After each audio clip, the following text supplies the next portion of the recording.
good morning. It's a brand new Saturday morning here on TV3. It is the 20th day of October 2018 and we are back. This is Newday, Saturday edition. My name is Abna Tibi. We have a lot coming up for you on the show this morning. As usual, we're running from now till 9:50 where we bring conversations to a close.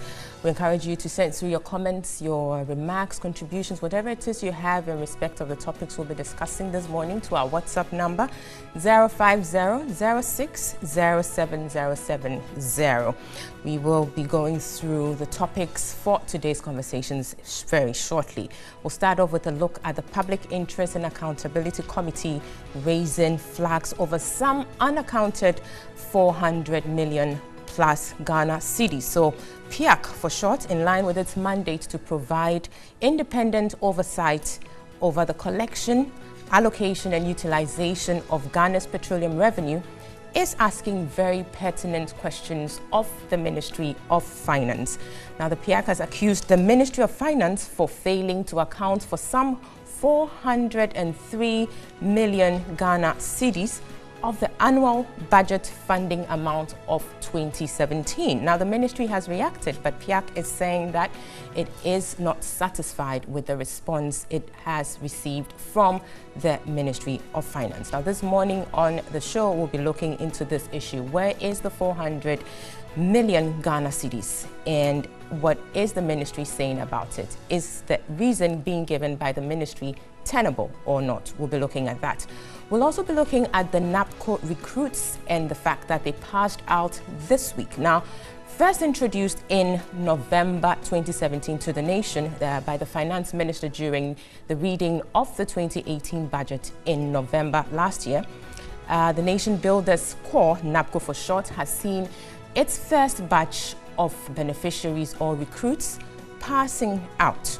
This happened on Wednesday at the Independence Square. Now, a lot of reaction have come out subsequent to the graduation. Very pertinent issues or questions being raised about the sustainability of it, what is going to happen after the 3 years that the beneficiaries are supposed to be under the program.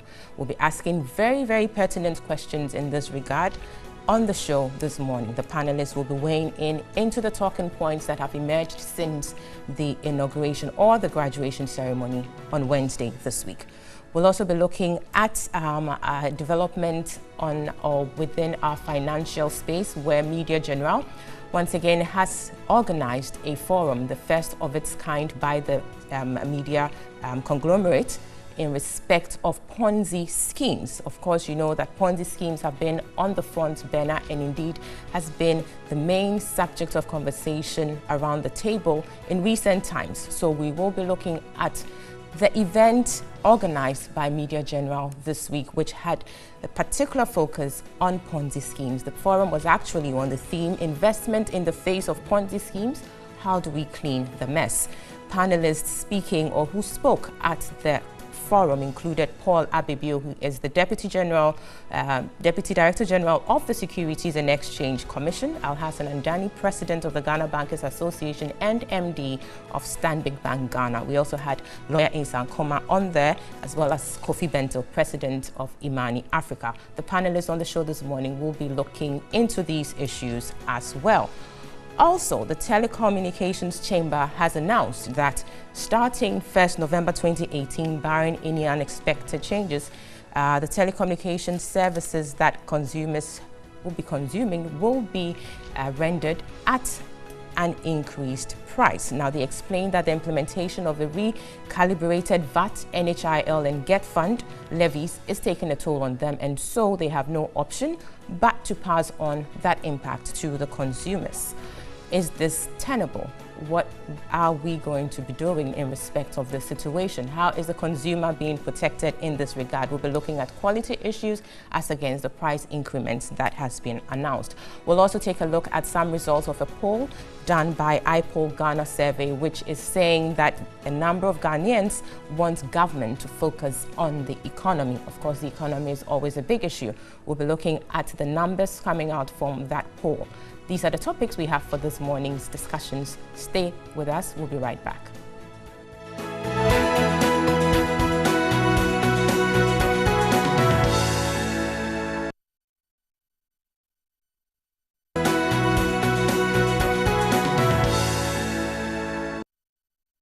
Welcome back. You're watching and listening to Newday Saturday edition. We're live on TV3, also live on 3FM 92.7 and online at 3news.com. Also on our Facebook page, TV3 Ghana. I'll quickly introduce the panelists for today's conversation. We have on my left, Dr. Michael Pesa-White. He is a former executive director of the Ghana National Service Secretariat and also a former presidential staffer. Next is Professor John Gachi. He is the head of Department of Finance at the University of Cape Coast. And we have, last but not least, Mr. Eric Chum.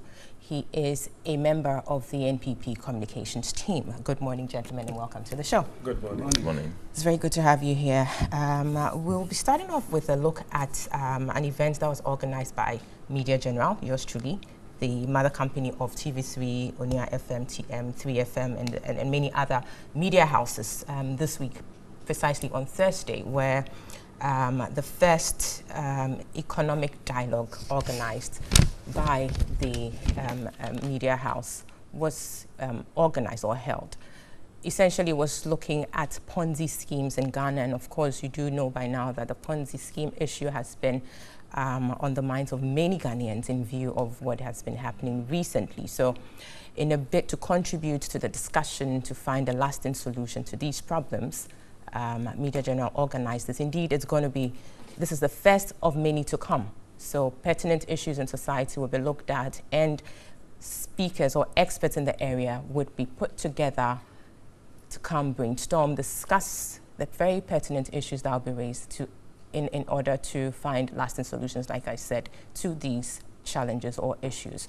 So we have panelists who spoke at the forum. We'll be playing back some of the snippets that came out from the forum. We'll start with Mr. Asan Koma, a private legal practitioner who shared his views on the law and how that can be used to reduce the incidence of Ponzi schemes in Ghana. Let's take a listen and come back to the panel. Section 219, the Registrar General, when he or she determines that the business of the company is being organized for an otherwise fraudulent or unlawful purpose, can commence investigations. When the Registrar General has enough basis that the company is being used for an illegality, for example, collecting deposits when it's not licensed to do so, the Registrar General will go to court, and the court will appoint an inspector who will take over the books and do a full investigation and present a report to the court.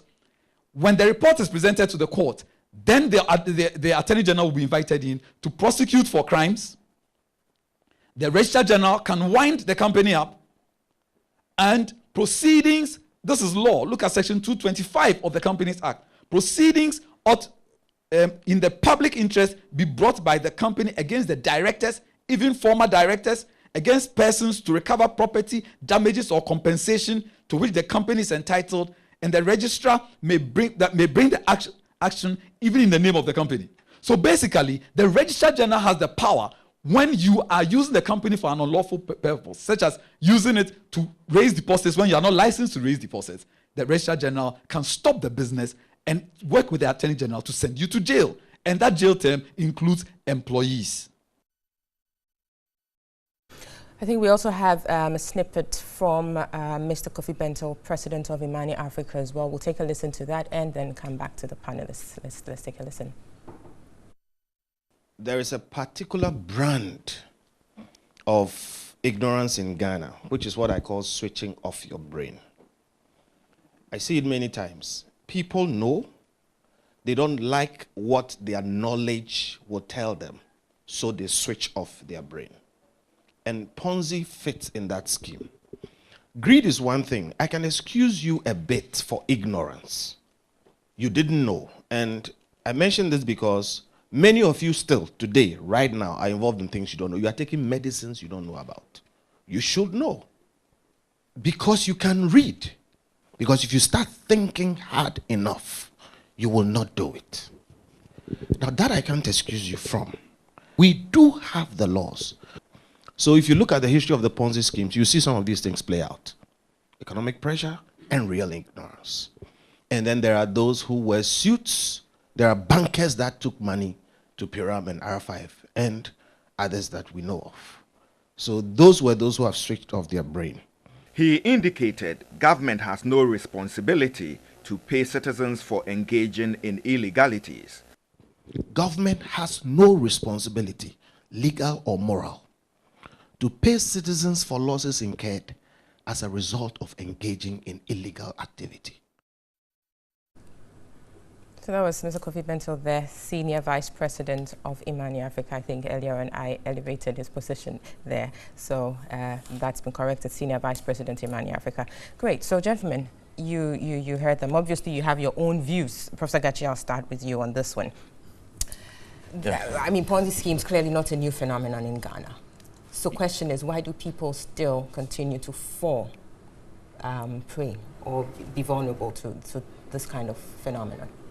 Well, there are many factors, and I must say that the law alone is not enough to stop Ponzi schemes in Ghana. If that were to be the case, I do not think that we would have recorded the first pronounced Ponzi scheme in the 20s.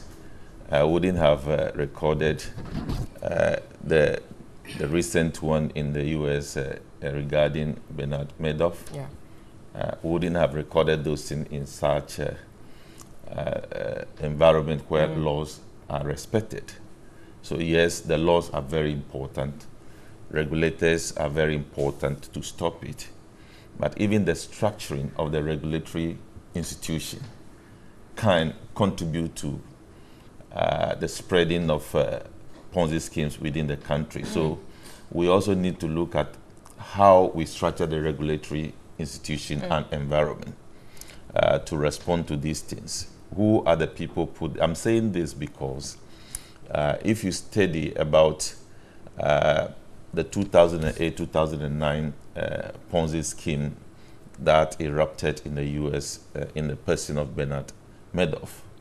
Madoff was one time the chairman of NASDAQ. Then he also became the chair of Securities Industry Association. His brother became the chair after him. So you could see the position they held in the regulatory environment of that association. Remember, the company that was run by Madoff was actually Wall Street registered company. Right. So it seems to me sometimes we think that Ponzi schemes are entities which are not registered, who are not under the regulatory arm of the regulator, but that is not wholly true. So we will need to look at the regulatory environment and those we put in the regulatory institutions. That is very, very important. If you put related parties in regulatory institution, you have problem in the future because you cannot clearly know what they are doing and what they are hiding after some time. Remember, if you take Bernard Madoff case again, this thing was reported around 1999 to be investigated, but it was not possible because of the way the connections were until around 2008 and 2009. So I think that we need to look at the packaging of the regulatory regime, the people we put there, and the environment. Now beyond that, we need to look at our social structure and our culture. Our social structure is such that in finance, those things lead to what we call behavioral finance. Now, where virtually we follow people who are supposed to be leaders in society, our pastors, our religious leaders, people who are highly educated, our ministers, our MPs.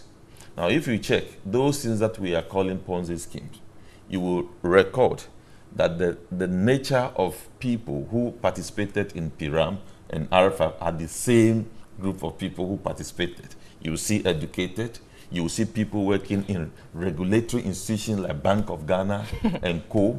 I have met people who are military men who participated in these schemes. So it has not changed. Why?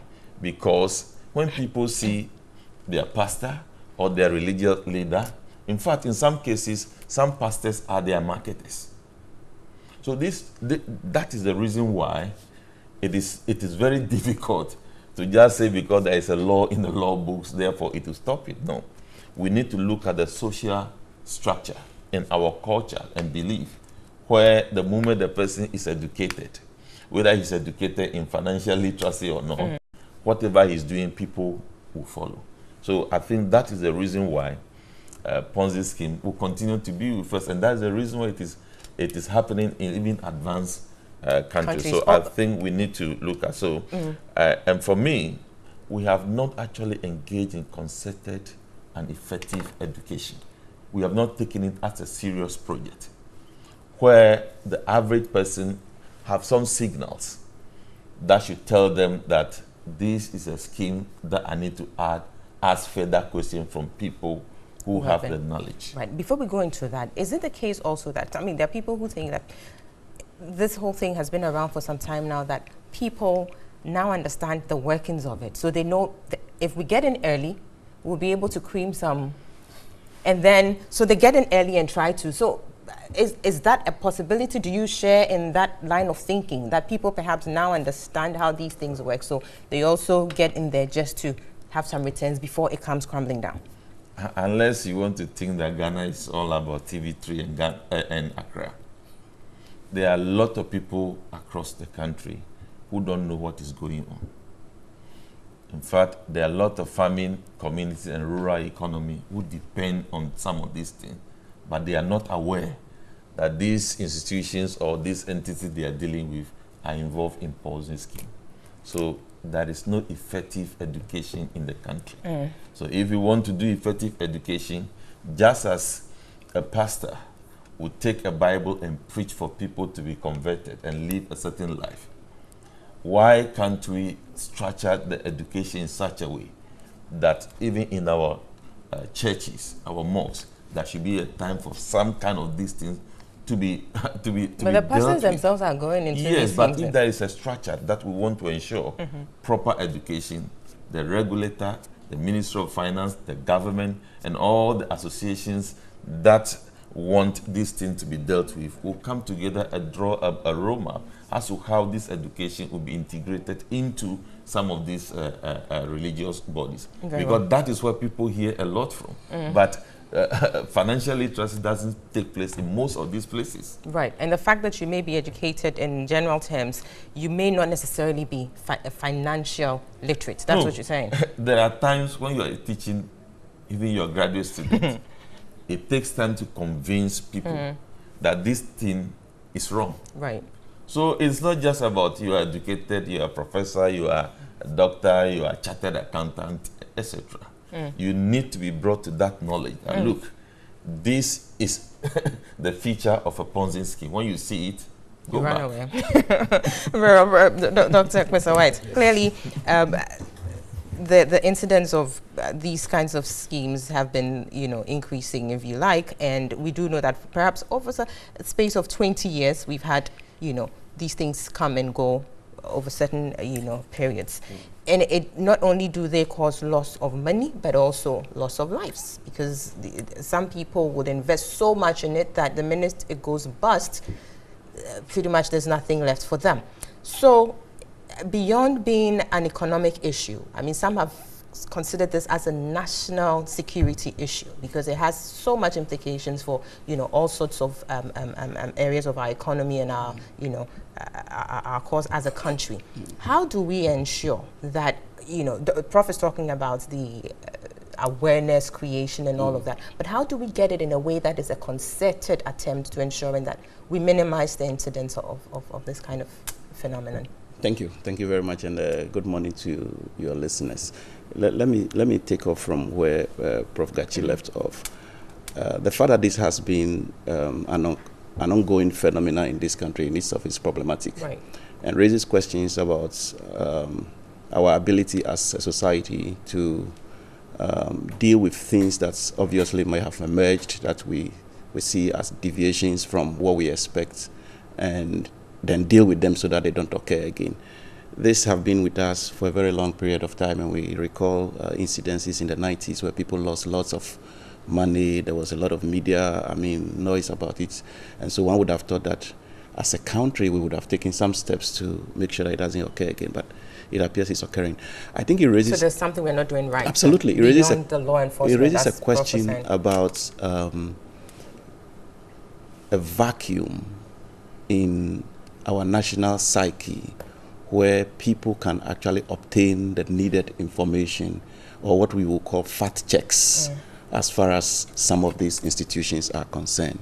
It should be possible across every district in this country for somebody who has noticed a particular institution that is taking deposits. It should be possible for you to walk into maybe an office in the district assembly and say, well, this is something that I'm planning to do, and I have this and this institutions.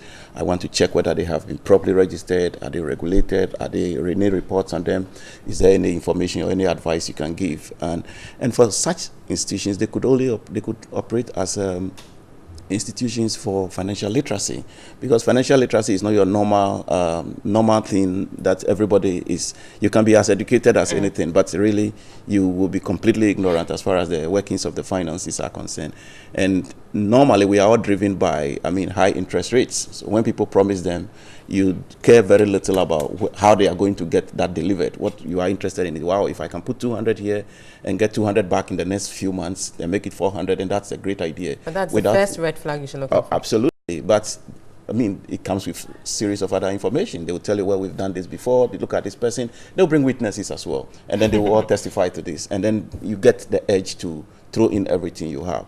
And so I think that, the state may not necessarily be obligated to pay people back, or the victims of Ponzi scheme. But I think the state has a responsibility to make sure that its citizens have the right frame in obtaining information and positioning themselves in a manner that they cannot be duped. And I think that, for me, is what is lacking. But the emergence of some of these things and the reoccurring of it also sometimes suggests that we need to look at the levels of confidence in our banking sector or in our financial institutions as a whole. Why will people bypass the traditional banking system? Those that naturally would have been the place where your deposits are more secured, and move to places that really are very obscure and do not have what it takes to deliver these kinds of benefits. And so I think that that is where the problem is. What I think we should be doing is it possible to find a way of incorporating some kind of financial education or financial literacy kind of education from the very, very basic level. We don't have to let our kids go through all these social studies, religious and moral education, citizenship, and all those things, and then grow up to become whoever they want to become. And then, lo and behold, they are completely ignorant in something as important as finance. You don't have to have the full detail of it, but at least if you have the basic elements that will let you know that, well, this is a red flag, this is something that I need to probe a lot more.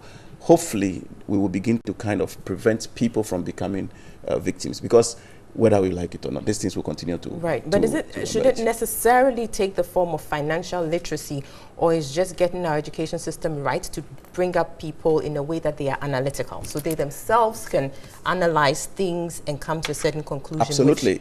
If we are able to design an educational system that allows people to be more thoughtful, critical, and analytical, and do not just consume information given to them, but they also process the information, then we are probably much more likely to position people in a manner that they can track and prevent some of these things before they occur to them. Look, in some jurisdictions, citizens are so alert that the slightest abnormality they found in their neighborhood or in their system, they will call the appropriate authorities to quickly, move in and investigate.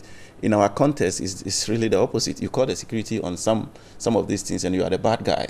And I think that is quite problematic. Right. The other thing is that we have lots of public spaces in this country where activities occur on a regular basis, and I think one of which Prof. Gatti mentioned is the church. It's a space in which probably you find between 40 to 50% of Ghanaians, at least in a gathering within every week. All demographics. Beyond the Bible, could there be a space for, actually just educating people on some of the things that could potentially make them become victims? And I believe that is even more Christian than just, taking the collections. Very well. Mr. Chu, Your perspective on this? I mean, there's been a whole lot of discussion about this, but how do we ensure it's forever? I mean, I doubt if we can forever and ever deal with it, because like Prof said, in the far advanced, jurisdictions where we would expect things to work in a certain way, we do see these things happen there as well. But that isn't to say that we throw our arms in the air and not just, do anything about it. We could definitely do something about it. Your perspective on this? Sure. Good morning, and good morning to my distinguished panel. Once a professor and a doctor speaks after you, then it means that they have to. But anyway, good morning to the viewers as well. I feel that whilst it's important that we deal with the education bit, I'll take a slightly different position and deal with the issues of the regulation. So the ones that we can see and feel, I think that the regulation should be a bit more assertive. So for instance, there's an example of what has been probably the latest scheme that has averted our minds to this whole Ponzi schemes, which is the men's gold, which even started off as a men's bank at the point where the Bank of Ghana actually had to issue a communique to say that their actions were not in conformity with what they were actually doing, or even the licensing that they had. But even the posturing, for me, was problematic.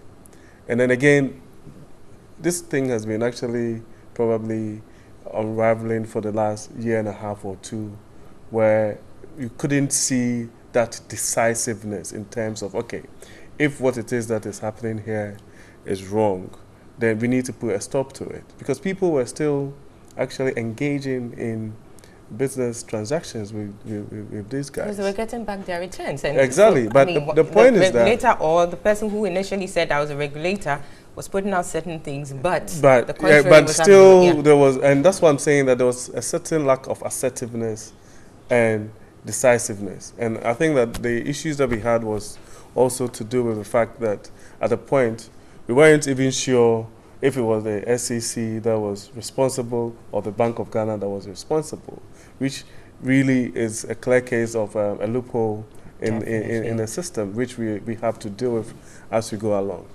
For the personal responsibility bit, and that's the area that I feel that we also have to focus on. Because you would hear some arguments coming from certain people, and if you're not careful, after you have that conversation, you lose all respect for them. Especially when it was clearly written that this thing has everything to do with a Ponzi scheme. But people of the view that... Let me just come in there quickly for purposes of having this conversation situated within the right perspective. We need to put it out there that we are not discussing this because of, men's gold in particular. Because Court of Law has determined or established that indeed what they're doing is illegal, or I think it's still work in progress. We need to put it out there. But we are looking at this phenomenon as something that happens globally. Of course, we need to be aware of this as Ghanaians and, put ourselves in a position to be able to deal with it as and when we're confronted with it. I agree. I'll move away from that specific example. But again, I was having a conversation with someone, and he says that Ponzi schemes are for rich people who want to get richer, which I thought was a bit funny. But what it means is that we need to go back to what both panelists have said in terms of making sure that we actually educate people and give out clear signs of what to look out for when these things emerge. Now, for a fact, if somebody comes to you and says that I'm going to give you 10 times, 20 times more than the treasury bill rate, for instance, which is government, which government would probably be able to give you as much as probably the highest the government can do is about 19% per annum. And somebody says that I would give you 20 times of that. You have to have some apprehension towards doing business with them. Maybe we haven't done the education enough. But there's also personal responsibility. And I think that we need to be able to take these decisions based on the fact that once the repercussions come, then it doesn't become the responsibility of government.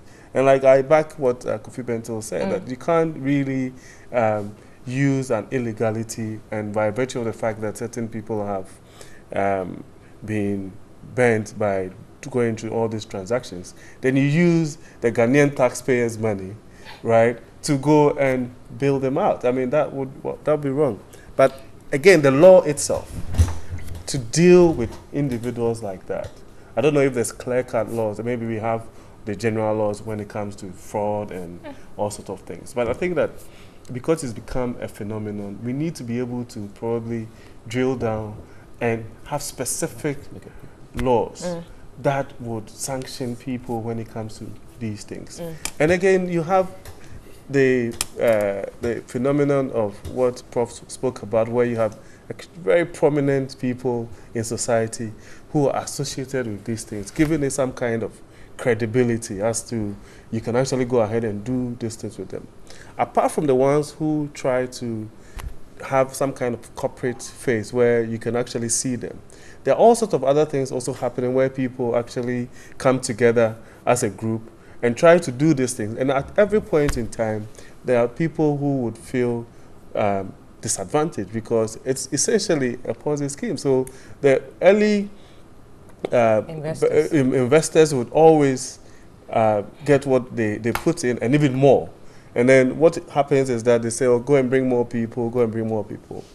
There's another phenomenon that we need to deal with, which is this, what they call relationship marketing thing that they do nowadays, where you would have to buy a product, make sure that somebody buys another product, and they give. I mean, as far as I'm concerned, I mean, those are not forced down your neck. But they're not. But they're also things that would eventually come to a head, where you purchase a product, you have to buy a product, you have to go and bring somebody else to buy a product, and then you get commissions off them.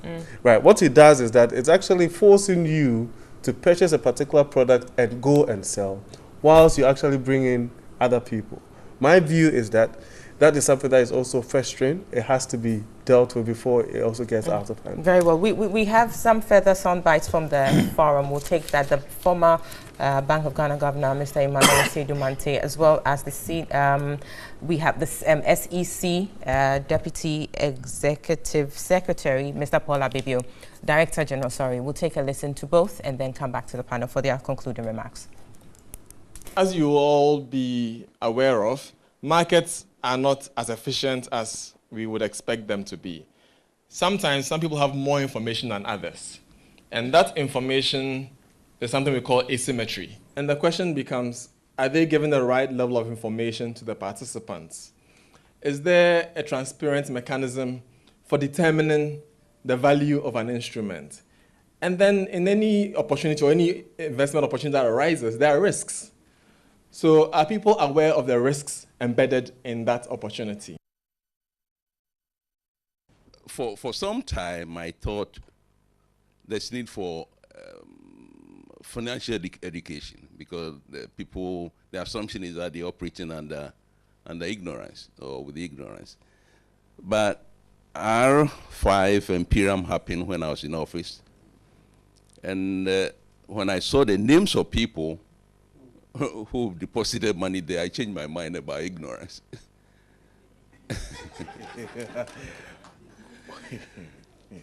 Mr. Bento, there were lawyers there in there. There were army officers. There were bankers. Yes, all of them were in there. And it's certainly you cannot say they didn't know what they were doing. I think we live in an era of instant gratification, we might call it.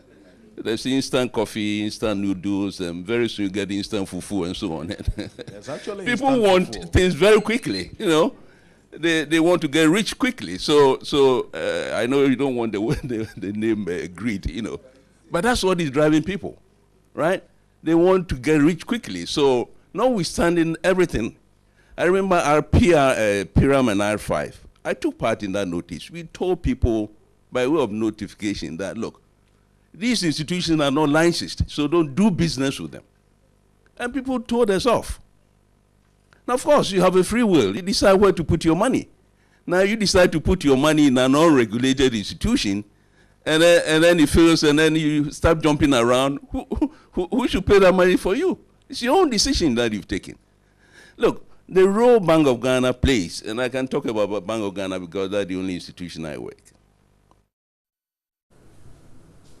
Yeah, so those were the two, the former Bank of Ghana governor and the Securities and Exchange Commission deputy executive secretary there. I'll go back to Dr. Kwesa-Waite. You wanted to add something to that. Mr. Chum was talking about laws.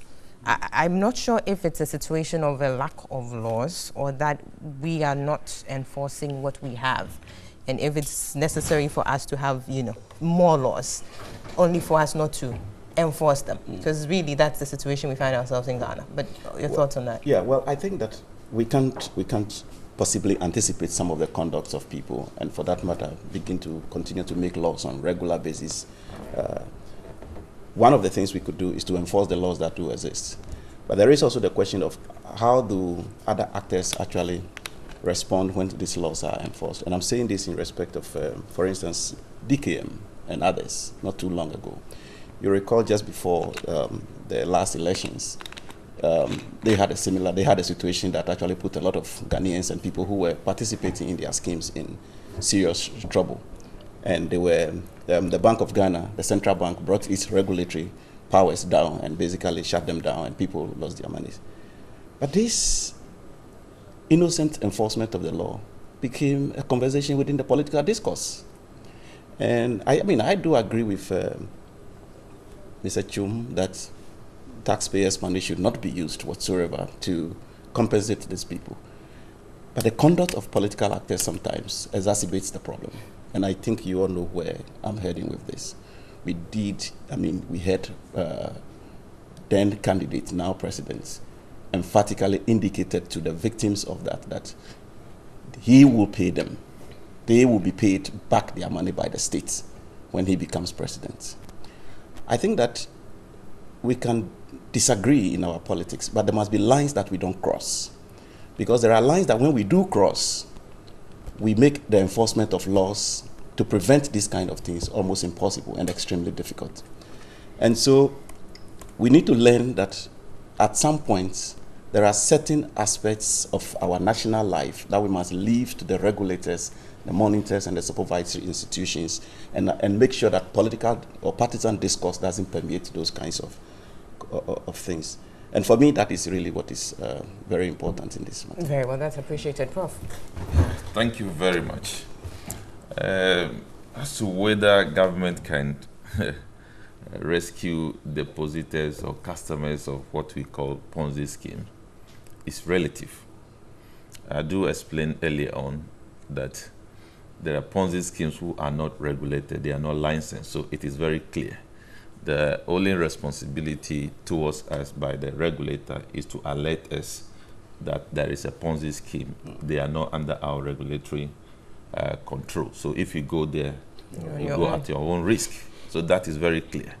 But we shouldn't shy away from the fact that there are regulated institutions that engage in Ponzi schemes. And when they do, there is no way the regulator, and for that matter, the government will say, I will not rescue them, because perhaps those institutions would have been covered by Depositor Protection Act, which they have contributed to as an insurance to cater for some of these problems when they do occur, to rescue depositors of those institutions. They have paid minimum capital, which is supposed to serve as a buffer for such risk. So you can't blanketly say that when an institution or an entity engages in Ponzi scheme, you can't pay depositors. So we need to draw the line. Then again, we also need to solve or attempt to be solving what I call ideas chasing funds. We have ideas throughout the country, in our rural economy and in the economy in general. Many people have ideas, they have businesses, they are looking for funds. So you see these people getting closer to them. Things like DKM and you see the enclave they were operating, agrarian rural economy, where traders get access, proximity, all those things. So we need to be fashioning out how we are going to cater for this phenomenon where we have ideas chasing funds. And when people have ideas, they are ready to work and they are not getting the fund, they'll be attracted to some of these things. Thank you. Very well. So clearly then it's an issue of how the economy in general is dealt with. Because if people or entrepreneurs or people who are trying to start up businesses can access loans at competitive interest rates, then there will be no need necessarily to be going in search for certain schemes that seem very attractive in their returns as against the risk. I think that's not the point I'm making. See, we confuse things in this country. You see, it is not possible for young people or our entrepreneurs with very good ideas to go to banks and take money to do that. There is a need for the state to fashion up a fund that can support people with ideas to start their initial business. A fund? Yes. It is done everywhere. Why did we bring on board venture capital fund in around 2004, thereabout? Why? But it's not also out of place for people to go to banks to borrow. Yes, you see, there's a time that you go to bank. You can't say you have an idea and then all of a sudden you're going to bank. It becomes very difficult unless you're supported by maybe a government project, etc. So that distinction should be there. So when we are fashioning out how to finance ideas in the country, we should know that it is very difficult for startups to go to banks to take loan. So how do we cater for that? I think we are doing very little to cater for that. And the NDC, I think they have some $10,000 for young entrepreneurs. That is the end. But that's not how you do it. Under this regime, I think they also have something like that. I don't know the amount. Yes. But that is not a solution. So we should be very serious about how we can cater for entrepreneurs. In fact, the awareness of entrepreneurship has gone up, and a lot of people are willing. So they can't really start. They can't really start. So what are we doing about that? It's a vacuum. I think that's what I'm referring to. Very well. We'll take a break. When we come back, we'll have the closing remarks from Mr. Chum, and then we'll go look at NAPCO, which was outlawed, or the graduates, how do I put it, passed out this week. We'll be looking at that very soon. See you shortly.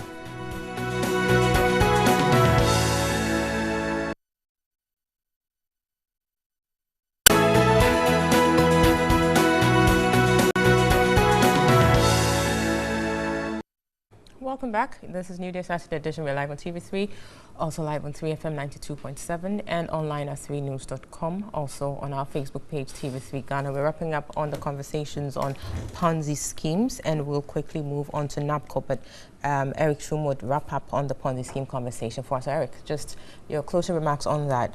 And you heard the various speakers at the Economic Dialogue series by Media General. Well, I think that I made a comment about what is it Bento? Kofi Bento, yeah, said, and it wasn't in relation to regulated institutions that basically will do certain things untoward, even akin to what happened in some of the banks that have had to be shut down, and I mean all of those things. And so it's quite surprising that my good friend Doc also went the political route, because this morning we have been extremely apolitical. We haven't gotten there now, you know, the funny thing is that whilst he was saying that, he forgot that in the last few weeks, the commentary coming from their side is that the MPP government has collapsed banks and all of those things, and people have lost their jobs. Forgetting that 1 million depositors have been protected. We have had to make sure that this 1 million deposited who were exposed to these banks have been, protected. So it's not politics. They were the ones who were doing the politics with these. In terms of what transpired during the DKM period and all of those, if you go back to the commentary coming from they themselves, they also made assertions to the fact that they were dealing with the issues. They tried certain things. The assets of the DKM and the other companies were actually taken, and they were trying to liquidate it to support the people who had been exposed to them. And that's basically the position of No. the MPP But to say that when so you for him pay to them, but that's exactly what you were doing. That was a certain expectation. Some attempts were made. Yes. Some attempts were made. Just a minute. You want to clarify something? Sure, yes. No, but I wasn't. Yes, okay. yeah, I know, but he just wants to clarify something quickly. Yeah. I think the videos are all over on the various WhatsApp platforms on what was said categorically in respect of the DKM and all the others. Very well. So then that's fine. I mean, people listening and watching would definitely know that. And so I am saying that. I mean, if we are going by that principle, in the last few weeks, the commentary emanating from your side regarding what has happened in the banking sector, and some of these things actually happen under your watch. You just didn't have the conviction to deal with the issues. If you take the Boulders report that actually was in 2014 and all of these things that transpired, under your watch, you could have taken that decisive actions to deal with the issues. This government has dealt with the issues and protected the most important people, which are the 1.so million depositors. By making sure people lose their jobs? No, of course, not everybody. It's unfortunate that people will lose their jobs. But there are also things that... it's unfortunate that people will lose their jobs. Yes. But again, if you have to make a decision between 1 million people who would lose their deposits and some people will lose their jobs, I think the government would come up with the needed strategies to make sure that we're able to bring these people back into work.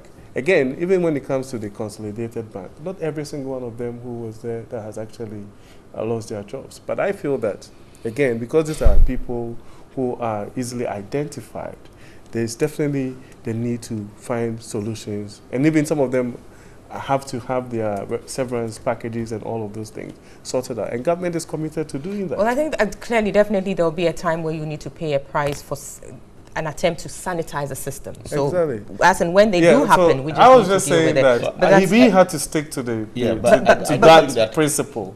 Now, for him to go all the way back to DK, I was just bringing him back to... That's fine. I mean, the politics, definitely. Yes, you did clarify. You did clarify, which is fine. We need to move on because, I mean, now I'm even scared because we're going to a very political area.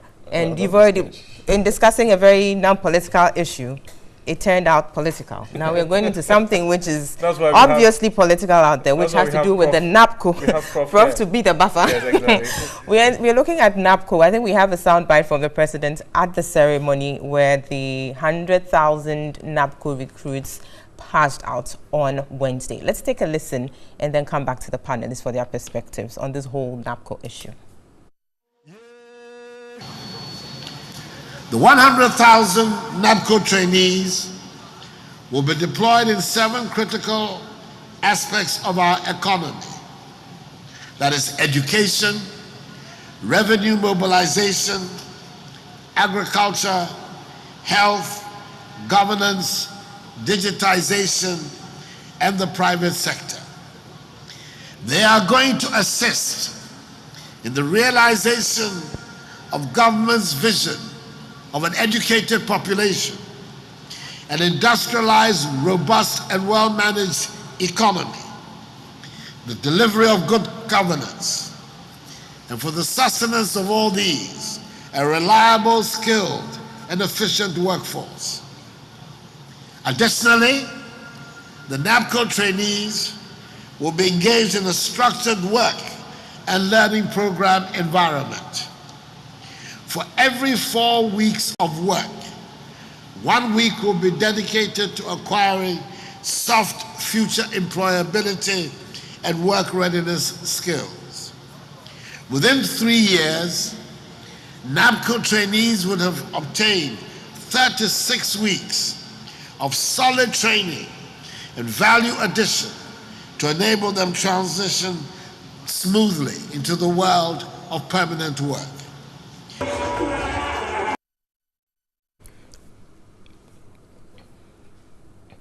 Let's take a listen to some of the recruits who had a word or two to share with our correspondents there at the ceremony. Let's take a listen and return to the panelists.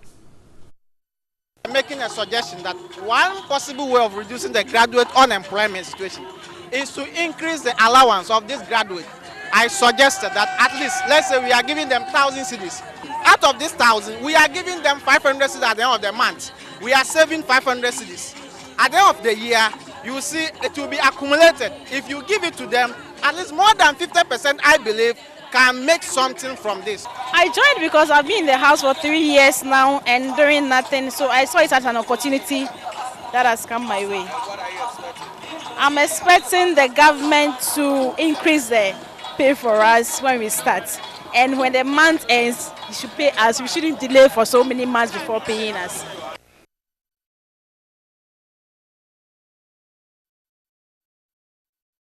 Okay, so you heard about 2 of the recruits there, and it's interesting that I believe day one on, it's not even day one on the job, but they're looking for a pay increase already, which is quite interesting. And indeed, the amount they're going to be taking home has been one of the main issues people have had to discuss, or the main points of concern in this whole discourse about NAPCO as a stopgap measure to deal with the unemployment numbers. But I turn to the panel now. Clearly, this is, like I said earlier, it's a stopgap measure. Government has said that repeatedly, and obviously we are dealing with huge unemployment numbers. We know that in the past, decade or so, a number of factors have led to the backlog of unemployed graduates. I mean, you can talk about IMF conditionalities, you can talk about the challenges of doomsday, private sector shrinking, not being able to employ or hire. So that backlog is there. Now, government has had to deal with the situation. The stopgap measure has come in. Clearly, of course, there are sustainable issues, or the sustainability of it to be discussed, but this is something that we should be commending government for, shouldn't we? Dr. Professor White. I think that, thank you very much, thank you. And I'm very aware of your party's position, but I'm putting this question to you nonetheless. Okay, all right. Well, I think that the problem of unemployment is a very serious one, and we shouldn't joke about it at all. It is quite disheartening and frustrating to see large numbers of young people coming out of our tertiary institutions on year-in, year-out basis, and maybe right after, and I came face to face with this because of my role in national service. You always ask yourself, so what happens to all these people right after national service? Right. And the numbers keep adding up. And then, of course, our tertiary institutions also keep increasing, so larger numbers of people keep getting educated. So I think it's a real big problem. And the reason it's a problem is that if nothing is done about it and it festers, it could become a problem even to the very stability of the political system itself too. Because the economic frustrations are not completely isolated from, it's a national security issue. Absolutely. So it's something that needs to be taken very seriously. And I think any effort whatsoever to provide sustainable jobs, and that is the point, sustainable jobs, it must be commended. I am yet to fully understand what this NAPCO thing really is, because much as I appreciate the attempt by the government to make sure that our young people at least have some income, one would have thought that this exercise would have been preceded by a very thorough needs assessment in the various sectors to which these individuals are going to be deployed.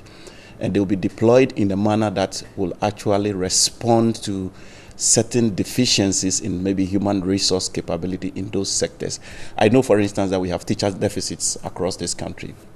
And so if you are bringing in young people to step in, perhaps maybe a few days of training prior in maybe just the teaching techniques and teaching, philosophies and teaching mechanics will be great for those who are going into the education sector, and particularly whether they will be going into the rural areas where many of these teachers, where in fact there are schools probably that have no teacher at all. In the area of healthcare, is it the case that anybody who is trained as a graduate student can just go and deliver health services? These are all legitimate issues that needs to be answered. But there is a certain aspect of this program that makes me feel that this idea of one district, one factory itself is beginning to move into a comatose state, in the sense that all we know about sustainable employment really has to do with industrialization. And if the government is really very serious about its program in terms of one district, one factory, then one would have thought that much of the energy in terms of human capital and resources, financial resources and expertise, would have been channeled into making sure that that particular promise becomes a reality. Because there is a reason why you promise... the one district, one factory? Absolutely. There is a reason why you promise one district, one factory. One of the reasons why it was very attractive and effective, at least in the campaign, was an inherent promise it held for employment.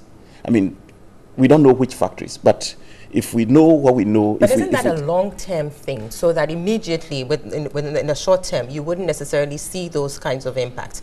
But in the long term, yes, the industrialization that we envision perhaps will come about. Governments are voted for and that is private-led as well, isn't it? Well, I don't want to believe that that is exactly what it was, but governments are voted for a 4-year term, and we have been given a series of timelines already of when these factories were going to be delivered. Some of those timelines have already passed. September has passed, August has passed. And so clearly, if this is something that will succeed, that's one factor that would have really begun dealing with the unemployment problem. The fact that the deadlines have passed, or some deadlines have passed, and NAPCO, which... So are you suggesting that the NAPCO recruits should be channeled into the one district, one factory? I'm thinking, how is that going to be possible when the one district, one factory thing is supposed to be private-led? So it's for the private man or private woman in there to decide who to recruit. I think that let's not fall victim to an attempt to recalibrate the conversation. The conversation as we knew it was that every district in this country was going to have a factory, and that was what the government promised. Whether it was going to be private-led or not, the government promised the people of this country that every district was going to have a factory. Now, I think in the minds of a lot of young people and unemployed people, each of these factories holds a potential for job. And what for me is important is to make sure that you concentrate on making sure that you produce these factories in these districts. Whether it's going to be a private sector-led or public sector-led or public-private partnership or cooperatives or whatever it is, the most important thing is that young people deserve to have jobs in those factories. And so if you had focused on that and begun to produce those factories, and those factories are effective and running like we know how factories run, maybe full three cycles, morning shift, afternoon shift, evening shift, night shift. And even if factories was probably employing just about, let's say, 500 people, that one factory alone could have, employing about 2,000 people already. Across the country, you would have been solving the problem. And of course, there are linkages. It will link to other things. So if you have factories, what are you producing? Would there be opportunity for marketing? Would there be opportunity for retailing? Would there be opportunity for transport? And all that to happen within a year? Well, I am not the one saying it. I am only saying that... We're looking at the picture as it is and the plan as has been presented by government. So I am looking at the realistic aspects of things. Well, so basically, you are agreeing with me that when we promise things, we must be realistic. That isn't what I'm saying. Don't put words in my mouth. No, that is what I'm saying. Obviously, Mr. Kpesawa, there's a certain narrative out there, and we're using that narrative to analyze things here. Maybe I have not developed the linkage properly for you to understand, but what I'm saying is that we should be thinking in terms of sustainable employment. Exactly. That's true. Sustainable employment lies, for the most part, in the bosom of industrialization. All over the world, where employment-related issues are less contentious, as it is in our particular case in Africa, those societies have industrialized. So I'm saying that if this is what our concern is, then let's pursue it and pursue it more aggressively.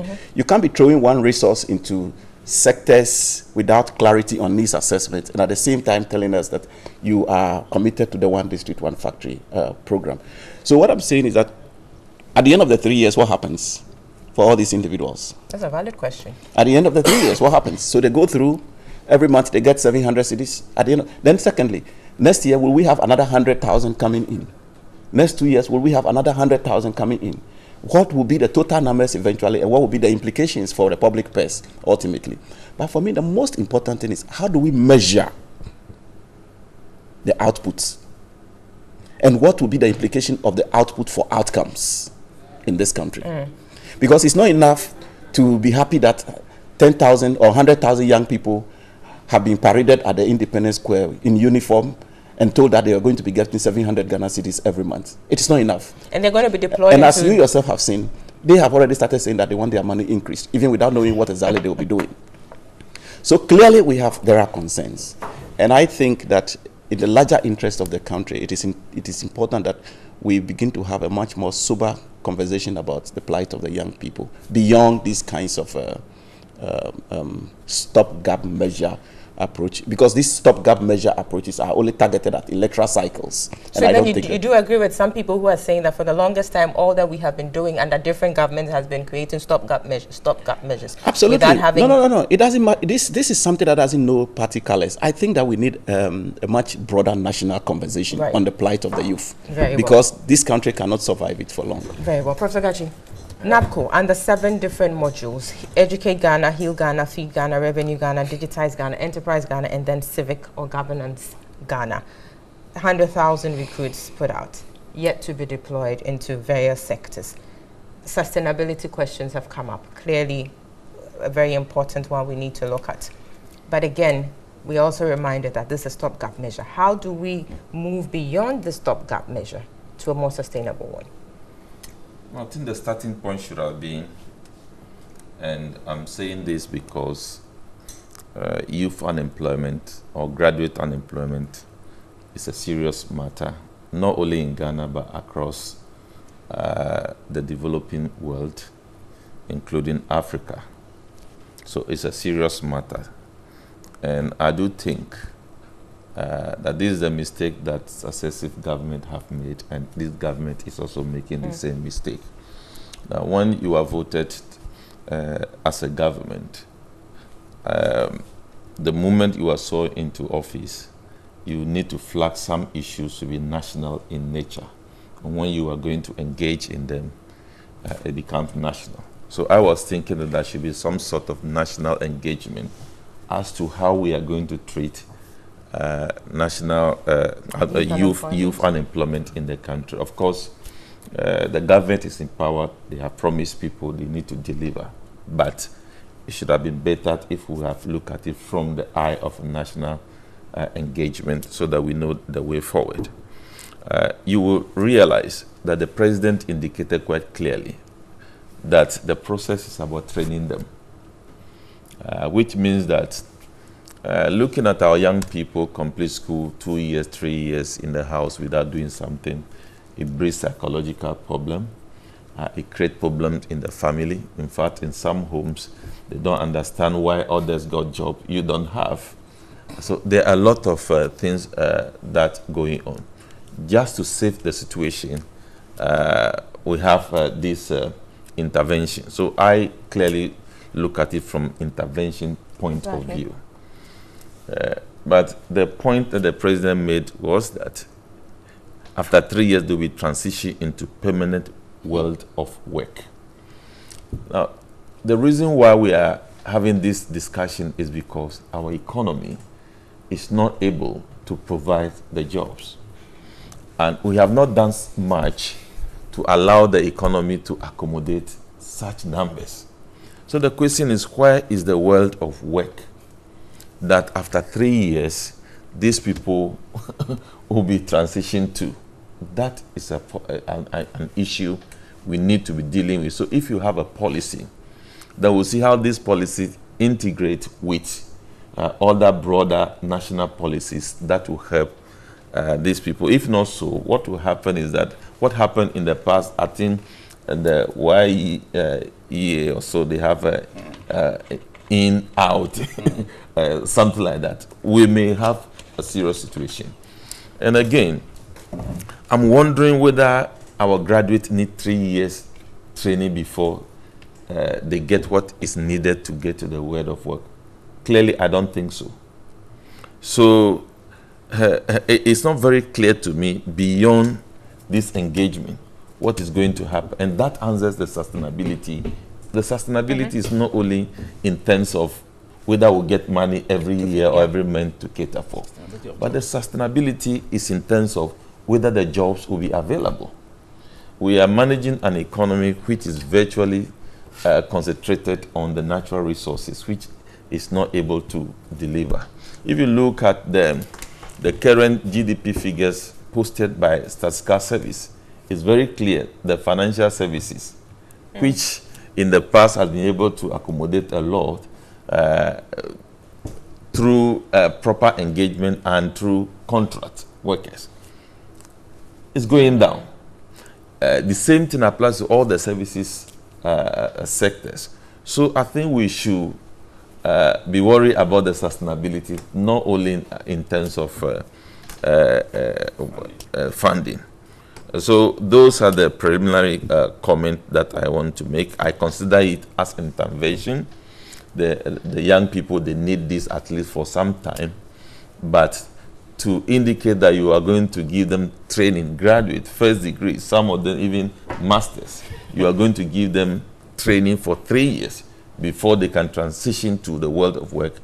I think there is a problem with that orientation, and we need clarity on that. Very well. Now, Eric, if you could, explain this whole process about the period, the 3 years that they're going to be in training en route to the world of work.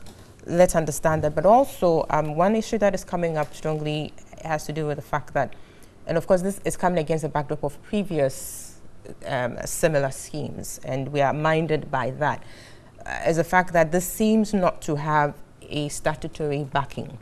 And you do remember that JIDA, that was one of the main issues raised in the report, that because it didn't have a statutory backing, things could be done anyway, and it led to all that scandal. Clearly, human beings are to be guided by history, and that's how we learn. Clearly, it's an intervention program, a stopgap measure, as we've been saying all this while, but we need to be able to ensure that the very limited funds that we have is put into the right, what it's intended to be put into or used for. So how do we ensure that in the absence of a certain statutory backing or legal framework, we are going to have some accountability measures? What is in there to, to ensure that we don't have a JIDA-like situation on our hands? Well, thank you. I think that those concerns are justified. To start with, I think that the issue to do with statutory backing is something that can be looked at. But we also have a general law governing this country in terms of our constitution, which basically would be able to deal with some of the things that would come as and when it does. But of course, I mean, if it does the route to go, I would have absolutely no qualms about that at all. Now, again, I think that the call that this is an interim arrangement to support young people who have gone through our tertiary education system and have sat at home. Some people were saying 3 years. Some of them have actually been at home far longer than that and haven't found work. And by dint of the conviction of a president says that, okay, whilst we're looking at the things to do to be able to forestall future occurrences of having large numbers of our young people leaving university and not having jobs, let's create a system that will be able to sustain them today. Now, if you look at the interventions and the areas that these young people are going to actually go into, that in itself is also significant. So if you take something, for instance, education, we always complain about the fact that there are still areas in this country where we don't have enough teachers. So you're sending young people who have had tertiary education to go into these areas to support the science, technology, mathematics, and engineering policy of government, to support this particular avenue. Talking about the Heal Ghana aspect of it. Again, healthcare delivery in mostly the rural areas that we have in this country.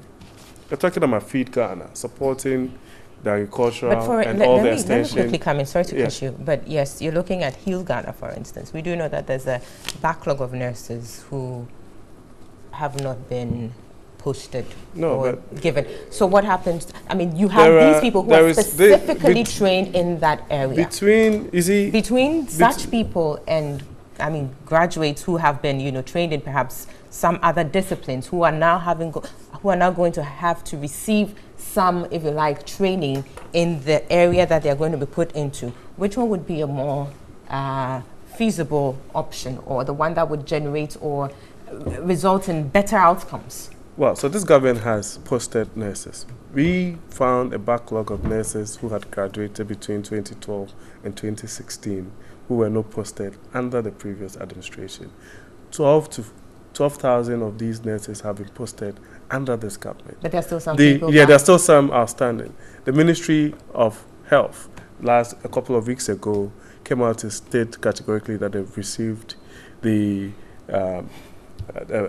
approval from the Finance Ministry to engage the remainder of these nurses by the close of the year. So that is a totally different arrangement. Really different? Yeah, it is, yes.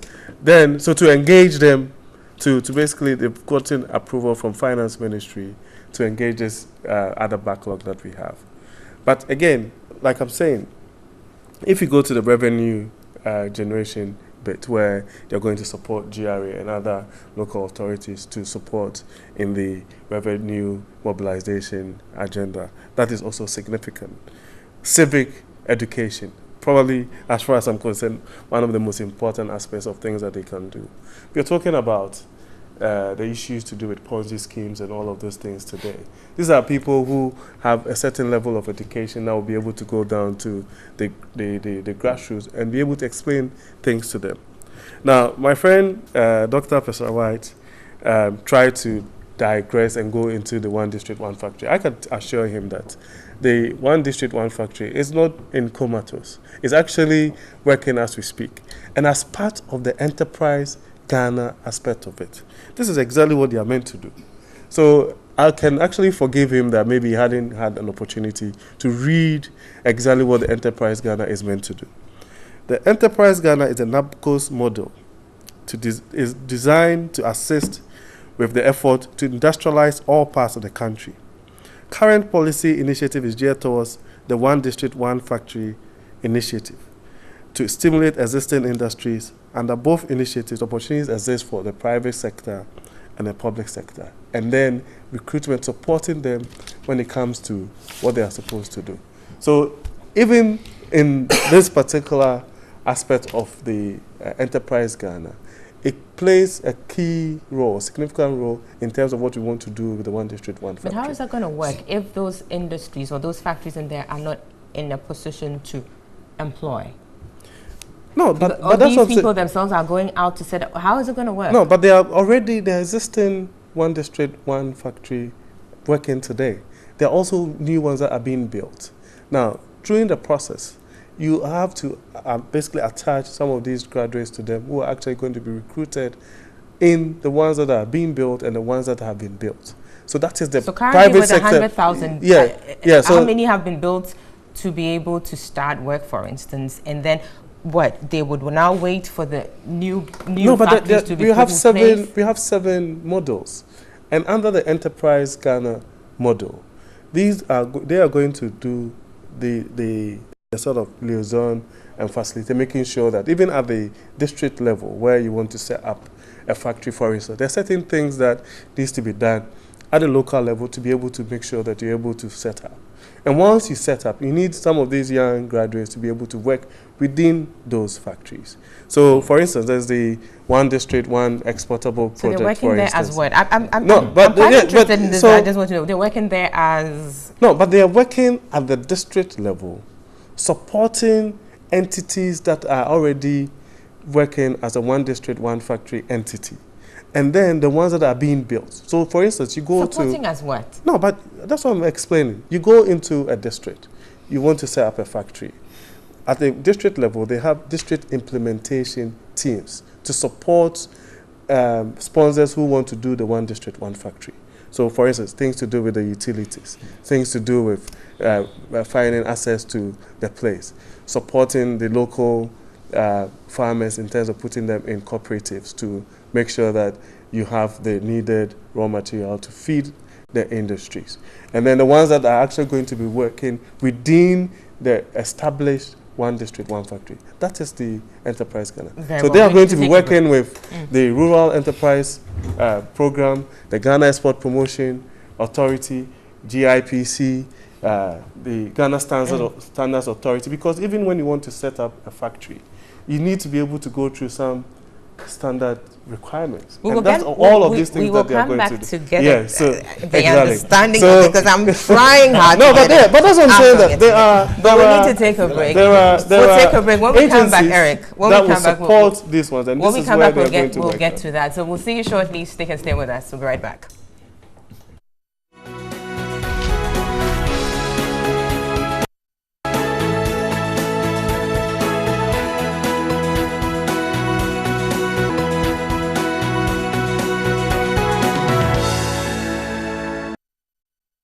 Welcome back. We are still here. This is Newday Saturday edition, live on TV3, live on 3FM 92.7 and online at 3news.com, also on our Facebook page, TV3 Ghana. We're looking at the NAPCO recruits who passed out this week, 100,000 of them, to be deployed into various areas. They were trained under 7 modules: Educate Ghana, Heal Ghana, Feed Ghana, Revenue Ghana, Digitize Ghana, Enterprise Ghana, Civic Governance Ghana. Just before the break, Mr. Eric Chum was taking us through the Enterprise Ghana part of it, which I'm trying to understand. So I'll turn back to him quickly. Just wrap up on that for me, so and then we take the concluding remarks. Yes, like I said, under the Enterprise Ghana, there are some agencies that would work directly with the sponsors of the One District, One Factory. So I spoke about Ghana Standards Authority, export promotion, the rural enterprises people, and BSSI. All of those ones would have individuals working directly under them at the district level to support the One District, One Factory.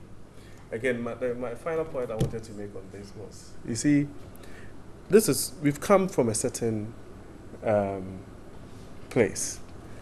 Under the watch of the NDC in 2014, we went to the IMF. As part of the conditionalities of going to the IMF, we had to put a freeze on employing some of these young people. Now, I remember that during the run-up to the elections in 2016, President Mahama went to somewhere in the central region and said that all the young people should actually go and see their MPs, because in 2017, they are going to create 400,000 jobs under JADA to deal with the unemployment issues, by virtue of the fact that by 2017, it was of the view that we would have come out of the IMF program. Again, this is a government that actually had us actually suffer the consequences of doing so for close to 5 years. That actually shrunk an economy. You know, so for instance, when I sit on the platform with my friends from the other side, Dr. Pesta White and co., I would have expected that, okay, under our watch, we gave this 100,000 people, we would have done this 100,000 people, giving them jobs, and it was just sustainable. You know, so we can have conversation around some of these things. No, but you have to. But you can have conversations. You can have. I'm saying that. I'm saying that. These 100,000 people that by virtue of the conviction of the president, who have had an opportunity to at least get the decency of having a job, right, did not graduate under the watch of President Akufo-Addo. They did not.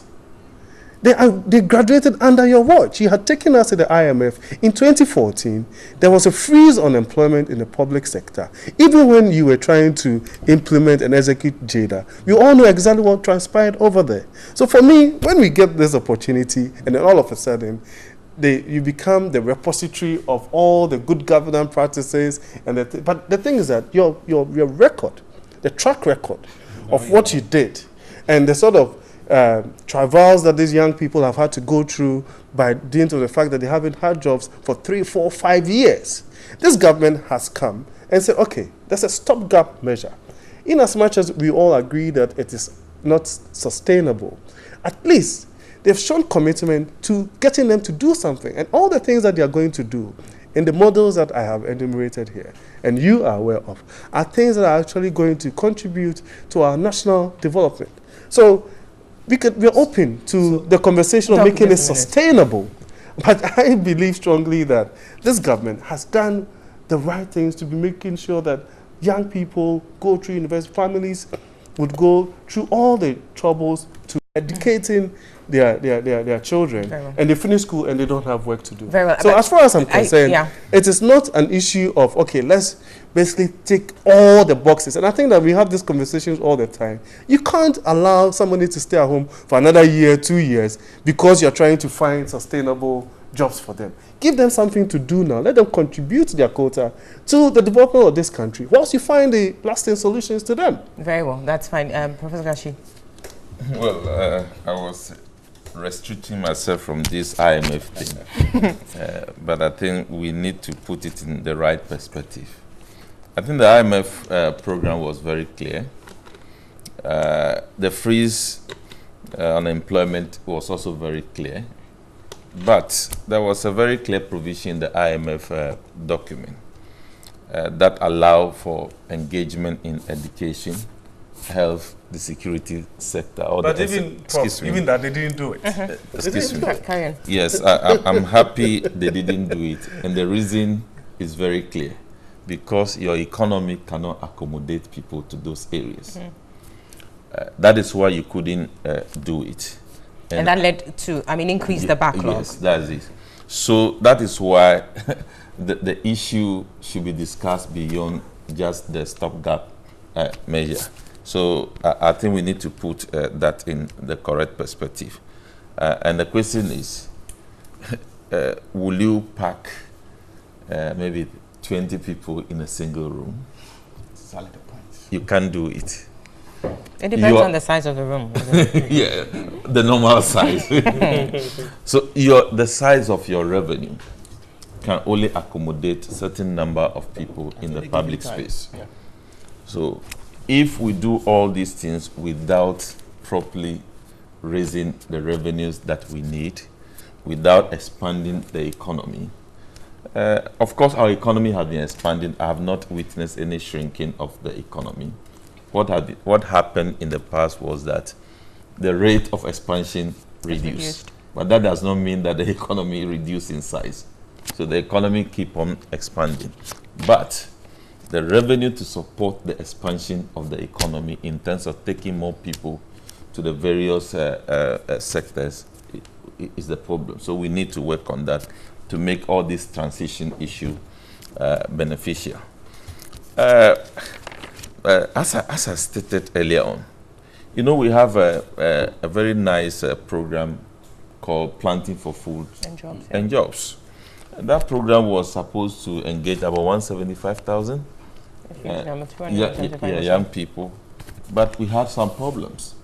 The young people could not get lands, so they are not effectively participating in the program. So I'm wondering what specific thing that these graduates are going to do in the area of agric. All this need to some redefinition for us to get the proper picture, because I do know when you meet young people, you meet agriculture extension officers, and you question them. These are the things that they put on the table. That even though the program was meant to engage young people, the young people are not actually participating because of this limitation. So if we want them to participate effectively, these are the background work we need to do before our young people can actually benefit. Other than that, as we are saying, it's just an intervention. We just want to keep them psychologically stable, etc. That's fine, but we need more work to do. Very well. Dr. Professor White, if you could kindly wrap up for us and move on to the next topic. Yes. Thank you. I think that there are many more issues about this, really. One of which is, it is okay to have a temporary intervention for young people, but do we do it for the sake of doing it, or we do it in a manner that will contribute to the national output? I am asking myself, fundamental questions. Youth in governance. What does it mean? What are they going to be doing? You talk about FDA, you talk about NVSSI, have these institutions ever complained about lack of human resource for the things they do, for which you are dumping many more people on them? Let us agree that, for me, the clearest description of this is a case of unemployment insurance benefits. This is what this program is about. Unemployment insurance benefits. Giving money to young people who are not able to find job either in the private or in the formal sector, so that you lessen their burden and lessen their frustration. And that is what it is. This idea that NDC was not able to do this and they had come to do it. NDC created the Youth Enterprises Support. They came to collapse it and turn it into something else. NBSSI had been supported, Rural Enterprises Program. They have all been supported to train a lot of young people in enterprises across this country. So this idea that these new young people are going to be doing exactly the same things that others have been doing is very problematic. And I think that it is just fair to say that interventions are good when they are intended to bring some relief. But in doing so, how do we measure the output? Like, how differently are they going to contribute to the growth of this economy? And that has not come out very clearly in this particular thing. I think that we need to know that, okay, today this is where we are. But by adding these 100,000 young people, tomorrow, when we measure our output in terms of teaching, in terms of quality of healthcare, in terms of revenue mobilization, in terms of the quality of governance, in terms of security, this is what we will get. Then we will begin to get clarity in our minds. Plus, the point is 3 years. Then after the 3 years, what happens? Very well. Let me tell you what. It's easier when you don't have something and you live in that state than when somebody comes to give you something up to some point and then stops it all of a sudden. In other words, we should be careful that in 3 years, we don't heighten the frustration of the young people who will be graduating from this program but will not have any other option in terms of sustainable jobs. That is very important. Very well. I mean, lots of questions around the NABCO would be definitely going on and on and on. We'll try to see how best this, program can be fine-tuned to ensure that the results that we envisage from this program would be ultimately realized. But clearly, lots of issues there. We need to move on now to look at PIAC, and PIAC is now accusing the Ministry of Finance of some funds which have not been accounted for, some 400 million plus. The ministry has given a response, not necessarily to the PIAC's letter that they sent, but there's been some statement in the media. And PIAC is saying that that statement and its explanations contained therein do not necessarily pass muster. Let's take a listen to the PIAC chairperson, Dr. Steve Mantiao, on this issue and return to the panelists. The inability of government to account for the money properly. We wrote to the ministry, and that was about 4 months ago, asking for explanation as to what had happened to the money in question, which is about 403.74 million Ghana cedis. The ministry in its account to PIAC did not actually say a word about that money. It only reported that indeed it has received slightly in excess of 700 million Ghana cedis for spending through the budget in that particular year. And by close of year, according to its own account, it had managed to spend a little over 300 million, leaving a balance of 403.74 million. The ministry has not, to date, responded to our letter. The argument is this: we don't know about the Treasury single account, but if indeed the money is being kept there, then we want evidence. So really, we think that as PIAC, the government still have answers to give us in terms of how the 403.74 million has been expended. So that was Dr. Steve Mantiao saying that the government still has questions to answer. So PIAC says about 4 months ago it wrote to the minister inquiring about the whereabouts of 403 million Ghana cedis plus. The ministry didn't necessarily respond to their letter, but they put out a statement in the media where they are explaining that that money was put in or was transferred to the Treasury single account, TSA, in accordance with Section 46 of the Public Financial Management Act of 2016, that's Act 921. PIAC is saying that, well, if that's what you're saying, then we need evidence of that fact. Now, I'll start with you, Professor Gachi. This is an issue between the Ministry of Finance and PIAC, a statutory body set up to perform a certain role, independently monitor the allocation and utilization or collection and utilization of proceeds from our oil. Clearly, there needs to be some cooperation between these two entities for the good of the country, in the national interest. Do we see a sense of a lack of cooperation in here, where the ministry not necessarily responding to the PIAC in its request for the whereabouts of the 403? Well, what I know is that normally when PIAC does its work, it calls what we call validation meeting.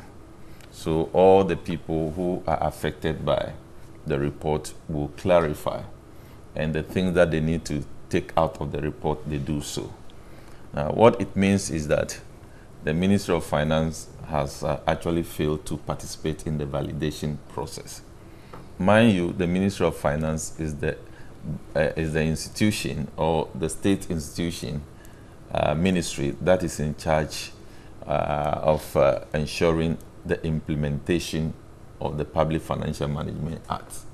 Remember, per Article 175 of the Constitution, petroleum revenue is part of the public funds. Definitely. And all the rules governing public funds need to apply. This situation is troubling. Troubling not because it involves Minister of Finance and PIAC. But the point is, petroleum revenue are supposed to be audited by the Auditor General. The Ministry of Finance is also supposed to publish their report.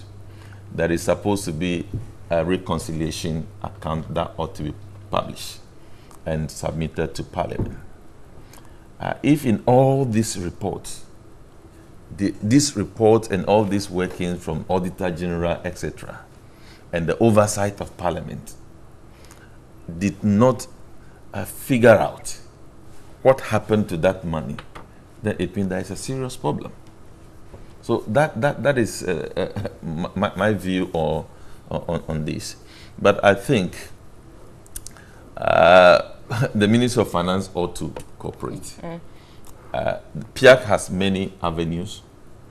As I indicated already, per Section 44 of the Petroleum Revenue Management Act, the Auditor General is supposed to be the auditor of public funds, including allocations of petroleum revenue.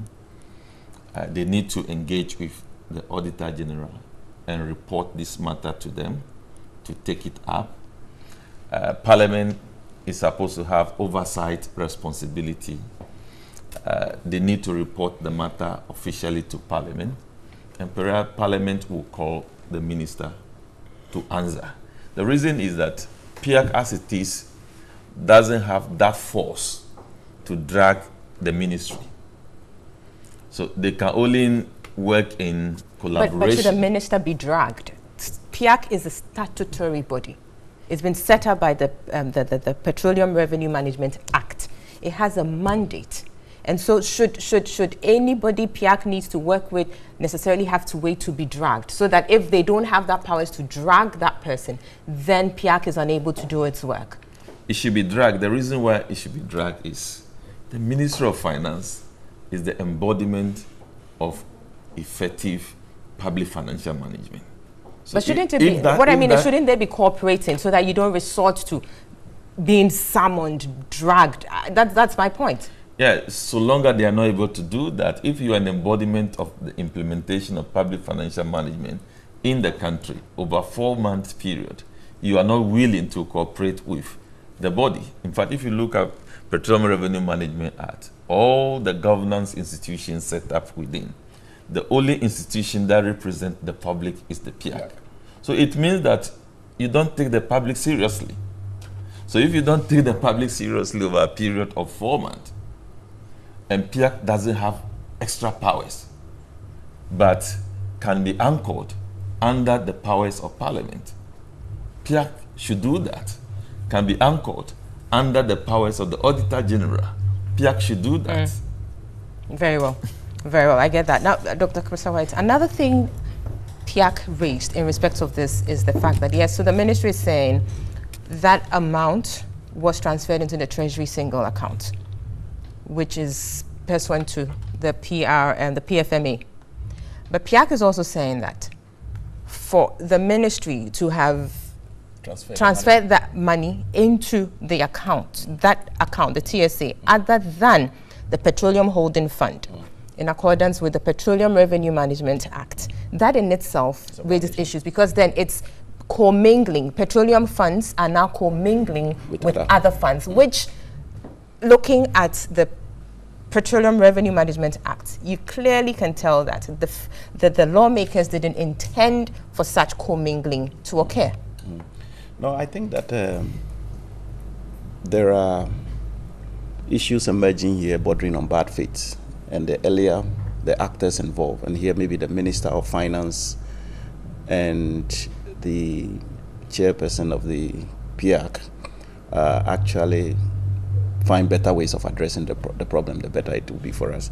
I think that it's commendable that PIAC had raised this particular issue and had brought it to the attention, because, of course, within the setup of the Petroleum Management Act, that is that which represents us, and so it is important that they have brought this to our attention. But in the spirit of good governance, it probably shouldn't have taken a situation where PIAC would have even prompted the ministry. The ministry should have willingly done that which is required by transferring the money to where it's supposed to be, and then inform PIAC about it with the necessary evidence. Now, the reason I said so is that perception in politics is as good as reality itself. And when we get the impression that 403 million is getting missing, and the answer is that we have transferred it to a place which we all know is not supposed to be the place that should be the holding of that fund, then it raises a lot of concerns and it raises a lot of eyebrows. So, but the ministry is saying that that is where it should be. Should that be where it should be? No. Is that what the act says? No. I mean, is the ministry an authority on itself to interpret the act? I think that, and is that how we have been doing it previously? Why now? I think that it borders on matters of good governance, transparency, and accountability. And the earlier the ministry backtracks and does the right thing, the better it will be for us. I think, let's face it, we are in a system that is facing serious challenges as far as our fiscal space is concerned. Our expenditure appears to be going up, and it looks like our revenue is shrinking, or if it's not shrinking at all, it's not going up. And government is having to more or less fall on whatever revenue there is, whether it is meant for something else or not, to sort itself out, and probably with the intention of bringing it back. This may not be the right thing to do, but if this is what is being done, I think that the earlier we follow what the Act says, the better it will be for us. Because this doesn't. There is a reason why the Public Financial Management Act is put in place. We must always revert back to that reason and make sure that we live to the letter and spirit of those particular. Very well. Now, Eric, right. On this issue, so the PIAC clearly is saying that if it's in the TSA, let's have proof of that. Well, I mean, I think I back the assertion that, for me, it's a good thing that we have PIAC actually being up to its statutory mandate. And this is not the first time PIAC is doing these things. I mean, I remember on an occasion where they were even asking for some phantom projects that had, as we speak, we haven't found them. But again, that is the beauty of the democracy that we have today, where I think that we have actually grown, we've evolved to a point where it shouldn't always be the negative. We should pat ourselves on the back that we have such a fledgling democracy. The issues have been addressed by the Ministry of Finance. I still feel that if there are certain ways of engaging so that it doesn't come to this point where it looks like there's a public confrontation or friction between PIAC and the Ministry of Finance, then it's a good thing to do. The position of the Ministry of Finance is that the monies were transferred to the STA account, which is a TSA, which is a Treasury single account, which has become a government position to make sure that we can track all the the monies that we have, and even the payments that we make. And then the second position is that because the government always is tasked to find money or borrow money at expensive rates, right? It's important that, and that's the position of Ministry of Finance. I think that correct? Is that that is why. No, but that is why. Those are the questions. We have a Petroleum Revenue Management Act. Yes. And the Ministry of Finance has this is a battle between the Petroleum Revenue Management Act and the Public Financial Management Act. Exactly. That's what it is now. And that the ministry has also stated categorically that they're going to apply the money basically as stated by the APFA, which is basically the money, the annual budget, yes, and what it is meant to go for.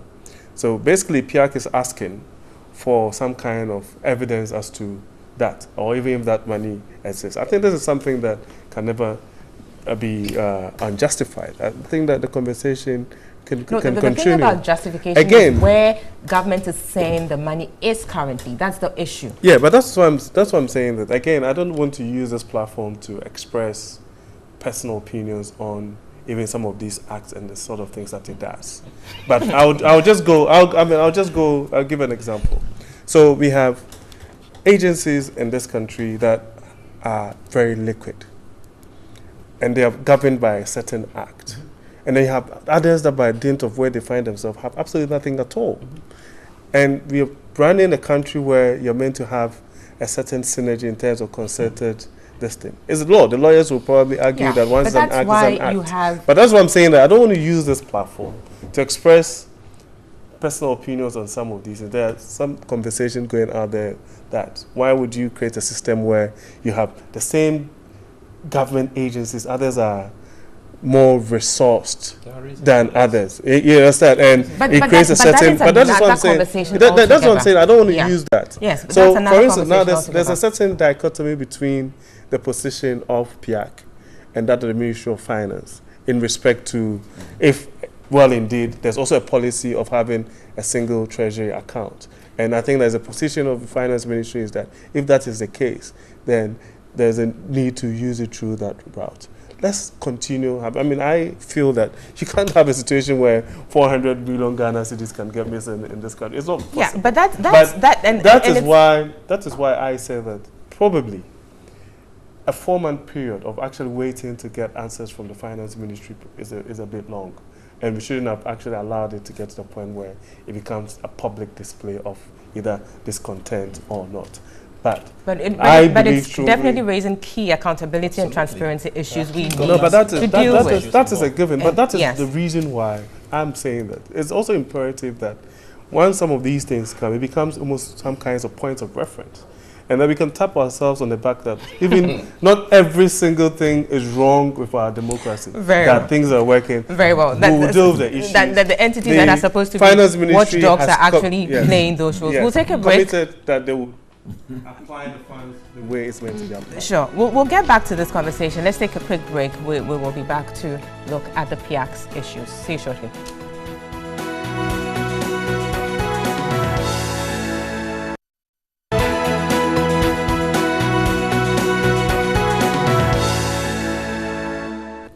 Welcome back. This is Newday Saturday edition. We're live on TV3, also live on 3FM 92.7 and online at 3news.com. Also on our Facebook page, TV3 Ghana, we're looking at the PIAC and the issue about the 400 million plus Ghana cedis of up for money that is being asked of the Ministry of Finance. Where is the money? Ministry of Finance says it's in their Treasury single account. PIAC is asking if it's there, let's have proof of that. For about a period of 4 months, this seems to be going on with no end in sight. Exactly what is the situation? How do we ensure that there's effective collaboration or cooperation between these entities who are set up to ensure the judicious use of our public funds, precisely our oil revenue? Professor Gachi, on this, you had some comments to make on that, yes? Yeah, I think very good relationship between PIAC and the Ministry of Finance is very much required because the work that PIAC does helps to complement what the Ministry of Finance is supposed to be doing, especially when it comes to revenue side and utilization or disbursement of petroleum revenue. But a trend is developing that I think need to be corrected. You know, in 2017, the issue was not about 403 million. The issue was that per the Act, if you are going to pay your taxes, the corporate tax, you are supposed to pay directly into the Petroleum Holding Fund with Bank of Ghana and inform GRA. But there was a situation where one company paid some huge amount of money as part of their either surface rental or corporate tax to GRA account directly. Instead of the Petroleum Holding Instead Fund. of petroleum. Right. And it was very difficult to get reverse it back. that transaction. And one was wondering why. Because you know that GRA is supposed to be given a target, and that will fit into their target. Oh. So, but at least for some time, it should be returned, but it was back and forth. And we also do know that GRA is directly under Ministry of Finance.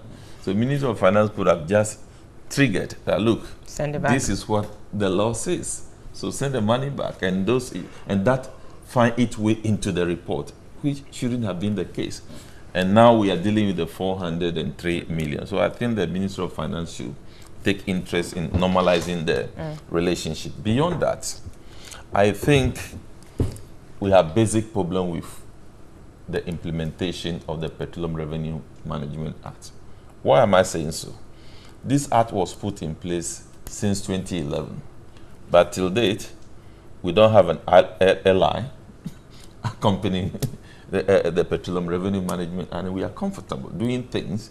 We have done. It's been amended, though. We have done a lot of amendment. In fact, the amendment alone make it very difficult to even read sometimes. So there is a need for, thorough review of the Petroleum Revenue Management Act itself. I'm saying this not only because of the amendments which were made in the past, but even adherence to some of the sessions is becoming problematic. Why? If you look at 2017 budget, the government is supposed to present about 4 priority areas to be approved by Parliament, and that will run for 3 years. Now, in that approval, we have fiscal infrastructure in health, fiscal infrastructure in education, and others. But you will realize that a chunk of that money, we are now being told that is spent on free SHS. Nobody is against free SHS, but it's very difficult to see in the Act a provision in the Act that allow such a chunk of money to be spent on consumption.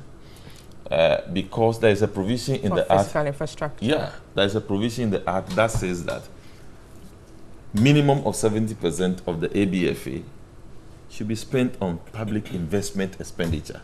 Clearly means that on the infrastructure deficit, which was anticipated at the time that the Act was put in place. So if we are minded that, look, our decision is that we should use petroleum revenue to finance free SHS, why not? We have opportunity. Let us review the law and accommodate that. Right. If not so, we stick to it as it is. Yes, we stick to it. If not so, somebody will say that, oh, you are not spending the Petroleum Revenue Management, you are not going according to the Petroleum Revenue Management Act, or you are not spending petroleum revenue well. And somebody will say, is it not being spent on free SHS? But that shouldn't be the discourse at this time. It may be a good course, but is it in accordance with that? Which is what, and I believe this is the finance minister in his budgets has always had cause to complain about the rigidities in the system and how difficult it is to, move funds from here to here for certain projects. So no, Dr. Kwesa-White, I would just, re-echo the point that this is about, relations between two institutions, and I think that it serves the public interest best if, sitting from where we are, we can see that the institution that represents we the citizens, which is PIAC, and of course the Ministry of Finance, which is not like an institution that is not representing the citizens, is equally there for the citizens. One is on the supply side, the other is on the demand side. If they are working very well and making sure that there is confidence in the system, then we don't have a problem. For me, the concern is even more serious because it is not good for the image of a government to get the impression in the public space that money is missing I mean, it may not necessarily mean that the money has been stolen or misappropriated or mismanaged. It may well just mean that maybe, like I said, I mean, you took it to quickly sort something out. Maybe you are taking it to sort out free SHS or something, and now you are caught pants down. I mean, you probably need to find a better way of dealing with these kinds of things, because it is true. It is the same country. These are our public institutions. Ultimately, we want better services delivered. We want good governance. We want transparency. We want accountability. And I think we are all interested in this. But if these two institutions are more engaging and are more, they build trust among themselves, we wouldn't have gotten to where we are now. And they should be encouraged to do that. Very well. Thank you for that. So quickly, time is just about 9:20 by my watch. Maybe it says something else on yours, but we'll be moving on to look at a poll that was conducted by a polling agency, iPoll Ghana. I mean, since the 2016 American presidential elections, I've been very wary about polls, but we can't live without them. So we'll see. There's this one coming out by iPoll Ghana, like I said, that says that majority of respondents in that survey conducted want the Kufuor-led administration to focus on the economy. And there's also a portion of people, about 54% believe there should be more focus on the economy. Like I said, well, 21% said education should be the government's priority. We're looking at this feedback coming from the respondents. I'm not sure exactly how many people were, took part in the survey, but at least I want to believe that this is representative of the country and all. What does it say to you, Professor Gachi, when people are saying that the government should focus on the economy? Is it to say that, well, people are of opinion that perhaps government isn't doing exactly well with the economy, or what? Because we know the macro indicators, constantly we're being told that the macro indicators are good. Good. See, I look at the economy to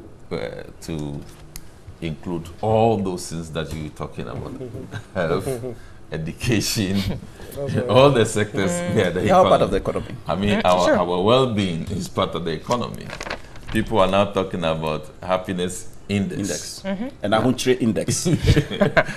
So that is the economy. But perhaps it seems to me that those who responded to the questionnaire were actually referring to macroeconomic indicators. Yep.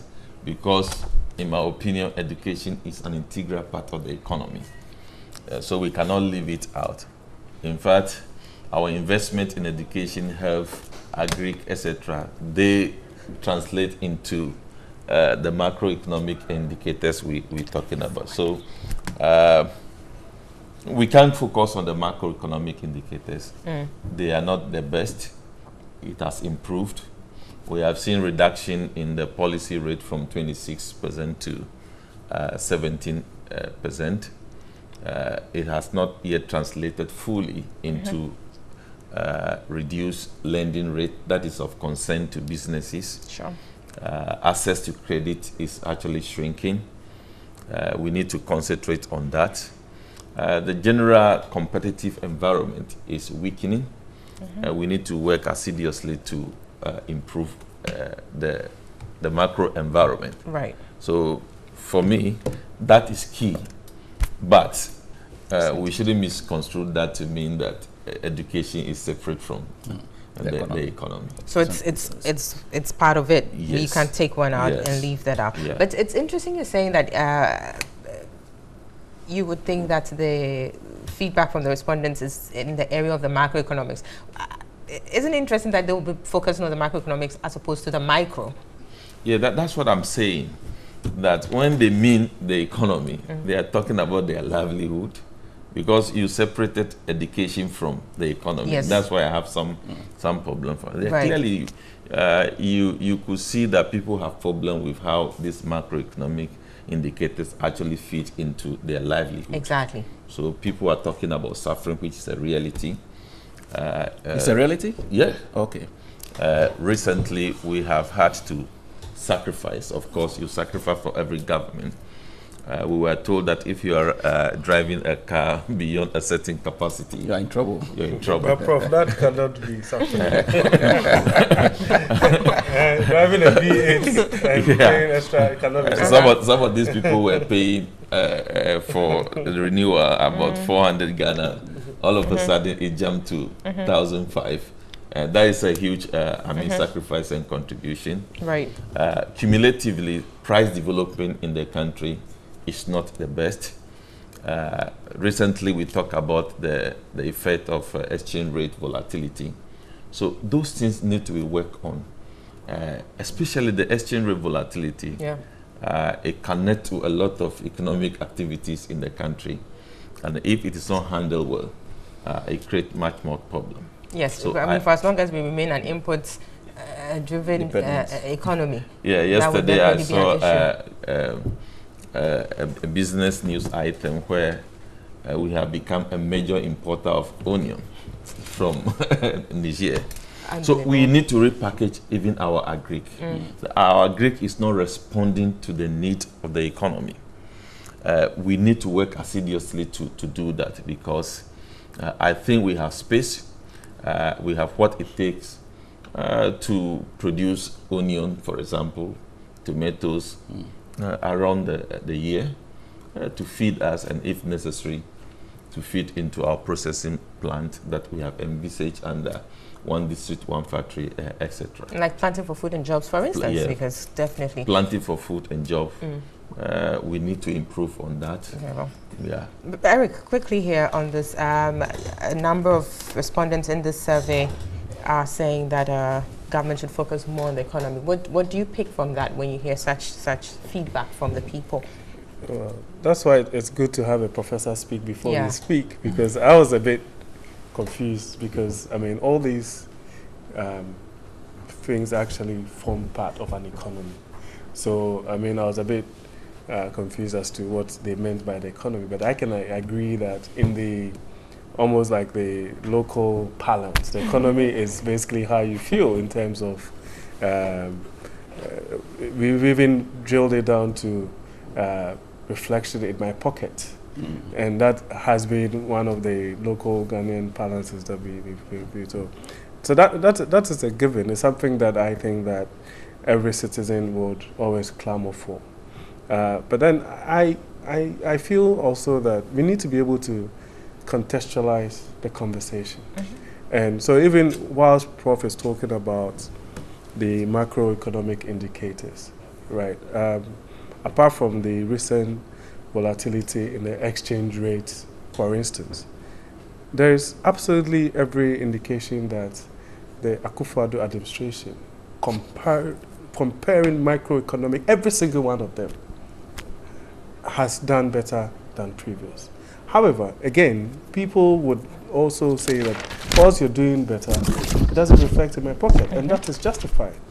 That brings into focus what government wants to do, which is essentially been a conversation that we've been trying to have in this country for a long time about a certain animal called restructuring of the economy. How do we restructure an economy to the point where it inures to every single Ghanaian?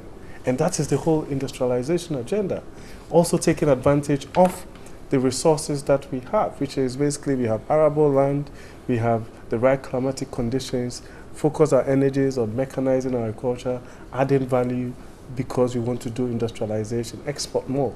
I don't see how we would ever be able to deal with this whole exigencies of a global currency situation without producing more than we consume and exporting it. It is a conversation that, as far as I'm concerned, you can have all the and we've been experts having it for the longest time, since Professor and co to tell us how else are we able to still import onions, still import tomatoes, still do all of these things and be able to shore up a CD and even make the CD stronger. That brings into focus even the planting for food and jobs. With all the disquiet that will come from certain elements, people discounting it. In the last year, in a year and a half, the people at the Ministry of Food and Agriculture are telling us that we haven't imported a single grain of maize. for me, that is significant. Can we do in such a way that we would actually extend it to other produce? What is this drive about? The making sure that we increase productivity in the local rice sector, for instance. All other things that are, as far as I'm concerned, non-essential that we can do in this country. The last couple of weeks, a couple of people were talking about the coffee industry, for instance, that we have all that it takes to develop a coffee industry, but we are not doing anything significantly in that space. We're talking about cashew. Grappling with the cocoa industry. Yeah, we're talking about cashew. No value addition. Yeah, exactly. So, and the value addition conversation is also key. It's important. But the thing is that if you're able to even add value, I always claim that if you create a system where there's an optimum level of production, optimal level of investment. We are only 30 million people. So even trying to attract the biggest investors and people, you need to be able to create an environment that would make it expedient for them to be able to extend to the sub-region. We're talking about the continental free trade area where Africa becomes one big market. It's still being spoken about. Some people are of the view that it's not something that is for them, but at least 22 or so countries have signed on to it. So we have, I believe strongly that we're on the cusp of something major. Just applying the basic and stop talking about it and doing it is key. Yes, so from talk to action. But it would require certain things like even the education, the curriculum. So whilst we're having conversation about even unemployment, what is it that we are teaching our children in the universities? And what do we expect them, or what kind of jobs do we expect them to come out to do? You guys are in government. Yeah, but that's what I'm saying, that we have had, and that's a government position on even the STEM. And also, even going forward to look at the curriculum, for instance. So you're talking about banking sector. I have an opportunity to have experience in fintech, for instance, right? Nobody teaches fintech in University of Ghana Business School, or you understand, because it's seen to be more of a technology sort of thing. But basically, probably that's where the new wave of jobs would come. You understand? So whilst you have a situation where you have the MTNs and the Tigos and Co. actually now dominating a mobile money, an informal financial sector, by dint of the fact that a quarter of all our GDP is now being traded in mobile money. What it means is that probably when we are teaching people at the banking colleges and all of those things, all these beautiful things, risk analysis and everything, we should be activating certain things in terms of how to add technology and even be open to do these things. Because, for instance, I went to one of the banks. 30 seconds. Yes. And when I walked in, I was on my way to actually join a queue to deposit money for somebody. The young man there asked me to come outside to the ATM, and I did it. Yeah. So what it means is that, to be honest with you, as we move along, we would not need that many people to probably even be working in a brick and mortar space when it comes to the banking sector. So these are all sorts of things that we need to be able to take advantage. That is why the government's digitization agenda for me is also key. We need to look at. Yes, we'll take a break. When we come back, Dr. Kwesa White will have his piece on the subject, and then we will wrap up here with a conversation about telcos intending to increase their prices in the short time. We'll see you shortly.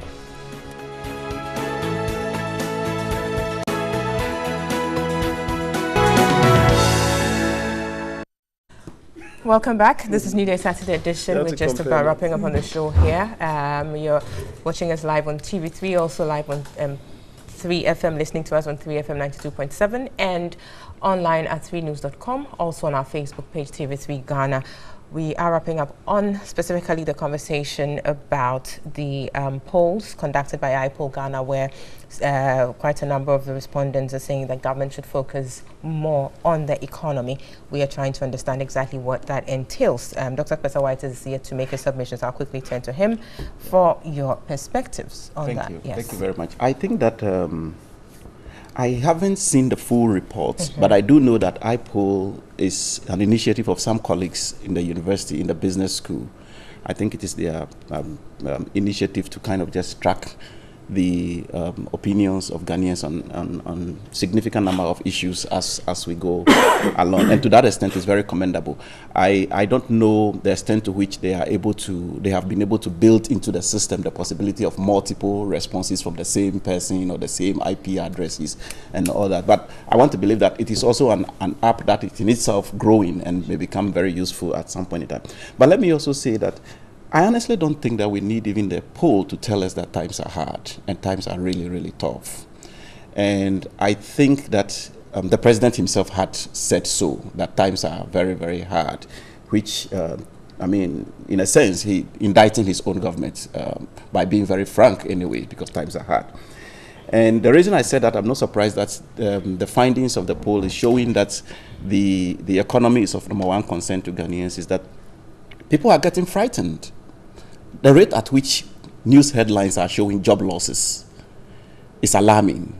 I mean, not just the financial sector, but I mean, we heard about the telcos, we heard about GMPC, we have so many places, both public and private entities are basically throwing people out of their jobs. And in this country, when you take one person out of a job, you may be taking bread out of the table for over 20 or 30 other people. And so the backward negative implication for families can be extremely frustrating. In the midst of job losses, prices are going up. And yet, as prices are going up, salaries remain the same. So the Ghanaian worker continues to lose, I mean, in the current framework of things. And there is a reason why governments exist. I mean, when you have a system where your salary remains the same, but the market where you buy your produce, things continue to change.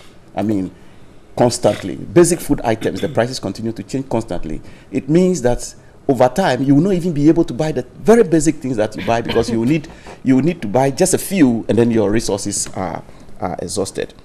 And so I'm not particularly surprised that they said the government should focus on the economy. And you know, in our context, when people say you should focus on the economy, it means that you need to do more in the area of jobs. You need to do more in the area of inflation. You need to do more in the area of saving the businesses that are collapsing. And if you can also do something in the area of price hikes, for instance, because we have seen between when the last administration left office and now, the changes in petrol alone. And the reason I mention petrol is that, I mean, it's obvious. When you touch petrol, you touch almost every other product because of the, transportation arrangement we have in this country. And so it is in the government's own interest to be more frontal. The reason why I'm even more surprised about what is going on is that this is a government that campaigned on the platform of they want to turn this country from an economy of taxation to economy of production. And yet, taxes are going up. Very soon, MTN and Co. are going to give us more taxes or more hikes. Hikes because the government is pinching them and they want to pinch with the users. So I think that fundamentally, not enough attention is being given to the economy. This idea that, oh, the macro indicators are looking good. That is an academic talk. The macro indicators are looking good. I'll write that in my academic paper. But how does that translate into the pockets of the individual in terms of purchasing power? That, I believe, is where there must be some synergy between the macro and the micro. And if that is lacking, then we have a fundamental problem. But that synergy seems never to exist as far as I can remember. Isn't that a situation which speaks to a certain kind of economy we operate in then as a country, doesn't it? Well, the reason why it's even more surprising now is that that is what this government said they wanted to change. You remember Gojisberg economy? They said this economy, our economy under NDC was a Gojisberg economy, and that they were bringing a modern Singaporean, North Korean economy. Yes, unfortunately, we are now gone beyond Gojisberg, back. So we do have a problem. Very well. I mean, we can go on and on about the conversation about the economy because, I mean, it's a key issue anytime. I mean, we're discussing issues of national concern. The economy is always on the front burner. I mean, if not the most important issue for discussion. I know, Eric, you want to come in here, but we need to move on to the telcos. Just a minute. You start us off with the telcos, and then you can touch on whatever it is you want to touch on with the economy. But clearly, this discussion is situated within the concept, the whole context of the economy and everything. Because, like Dr. Kwesa White, said in his submissions, this imminent increase in prices in the telco services is coming up by, and they have said, the telecommunications chamber is saying that it is because of the implementation of the recalibrated VAT. They are saying that they don't have any other option but to push the impact of that on the consumer. What do you have to say about that, Eric? Well, it's also key that, I mean, especially when we have top-notch academics talking about issues to do with the economy, to stick to what has become the basis for indicating if an economy is doing well or not. So in the absence of that, I think that we will always stick to the numbers. I mean, if you have issues with the numbers, that is a totally different view. But I believe strongly that that's the only basis for us to make any comparative analysis as to these things. There are other factors, of course. Now, coming to the telcos issue, I feel that, again, it's one of those things that needs to be looked at in its right perspective. One, the national NHIL and VAT was basically decoupled. And that was the original intention anyway. But I think that for the purposes of making it simpler at a time, the idea was just lump it together and then charge a flat a rate of 17.5% or so, or 15% when it was at 15%. And that is essentially what government has tried to do, to go back to the original idea for the instituting the NHIL and other things. You understand? So for me, again, if you look at how it is structured, there's always going to be a need for the consumer to bear a certain. But at the time it was announced, I think one of the things government was saying was that it would, if anything at all, it would stabilize prices. But clearly that isn't what I remember. I was an interview and said the contrary. That I'm glad that Prof is here. I think that, and if that was coming from anybody from, I don't believe it came from anybody from the Ministry of Finance as to the composition of the 17.5% now decoupling it. I'm saying that prices were not going to increase? The 2.5% of the NHIL 2.5% is meant to be 2.5%. Now, if you do the maths, what it means is that once it's 17.5%, then it becomes a round figure, and then you take the 2 point. But the original intention of that was that. But we had to take some kind of expedient actions, and we did in the past. But I'm admitting, and the government also admits that, by going back to the original idea, there would be some level of sort of incidence on the consumer and the telcos, right? But again, it's just this admission is coming late. Sorry? Yeah. It's just that maybe this admission is coming late because I don't think it is. Okay. I don't think it is at all. But that is the fact on the ground. So I mean, we can't run away from the fact that. Now, I think that the other conversation is actually being able to delve into exactly what the telcos mean by that extra percentage is actually adding up to their cost of doing business, and that they are overly taxed and they want to pass it on to the consumer. That is a conversation that we can have. But I believe strongly that you don't also want to stay on the platform and start going on to margins of specific companies and all of those. But the idea really is for government to be able to rake in the much needed revenue to support government projects. That's true, but also the ordinary Ghanaian who's at the end of it. Again, I think that it's also within the rights of the telecom chamber, for instance, to express that view and say that, okay, because of that, we want to pass it. But we need to be able to even understand the percentages in terms of how that has affected their business in the past. And this thing was actually done like in the last 3 months or so. So this is the time that they have actually come back to say that it's having a certain impact on their cost of doing business or their overheads. I mean, we can have that conversation. But I feel that really the general intention is exactly what government is now executing. Okay, let me quickly move to Prof here. I know Prof has a lot to say about this, but specifically, I just want us to look at the telco industry. Are we, I mean, the telco industry for a long time, back in the day, was just Ghana Telecom, obviously. So there was this whole policy about let's liberalize that space. A number of companies came in. You had the MTNs and all of that. So question is, are we really getting the benefit of the plurality? Liberalization. The liberalization of that industry. If for now you're having these entities on their own come together as a chamber. It's a competitive monopoly. That's exactly. So did we go or did we come, as it were? We went. Well, yeah, because we don't have time, let me focus on the current issue. It is true that they have a kind of a chamber that do things in their interest, and it is also good that they've been able to inform the public ahead of time before implementing the effect of the changes in the tax laws. But even though they're supposed to foster the interests of members of the group, we need to look at the factors driving this change. Right. So it's not as if because they form a chamber, they are doing something untoward. We all do know that a consumption tax like VAT, business entities are only conduit to or agents to transfer whatever they collect to government. So I think in this case we cannot fault them. We can talk about the efficient delivery of their services. We can talk about pricing without the influence of VAT. We can discuss those matters. We can discuss matters relating to what the GIPC law gives them to,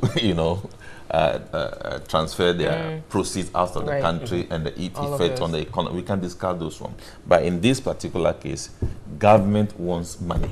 And government knows that when you bring standard VAT together with a flat rate, the flat rate will actually increase the amount of revenue they will get, and that will have to be transferred to the consumers. And that is what we are experiencing, we are going to experience. Very well. Thank you, Prof. Unfortunately, I need to move on quickly because we've run out of time, literally. Dr. Pesawat, in 1 minute, maybe. Thank you. Sorry for that. The next time you come, I'll give you more time. No problem at all. I think that, Prof. Gachi really echoed my view. My concern is about the competitive monopoly bits. We really need to be concerned about it because this whole idea about free market and liberalization is for companies to be able to analyze the economic circumstances, see how they can adjust and still be in business. Now what we have is that almost all the service providers have come together and they say we are applying, this percentage of increase. So it's more like we have come back to Ghana Telecom alone, and so they can charge whatever they want. I think that for me is problematic. It's very important. We need to also be thinking about the cascading effect. True. That's true. True. That's true. Data costs, the effect on professional of course, even on money transfer. Very well. Very well. Unfortunately, this is where we come to a close on the conversations this morning. Thank you so much for your time. Thank you to the panelists, Dr. Michael Pesawat, Professor John Gachi, and Eric Chum. We'll be back same time next week. Do have yourself a very productive weekend. Bye-bye.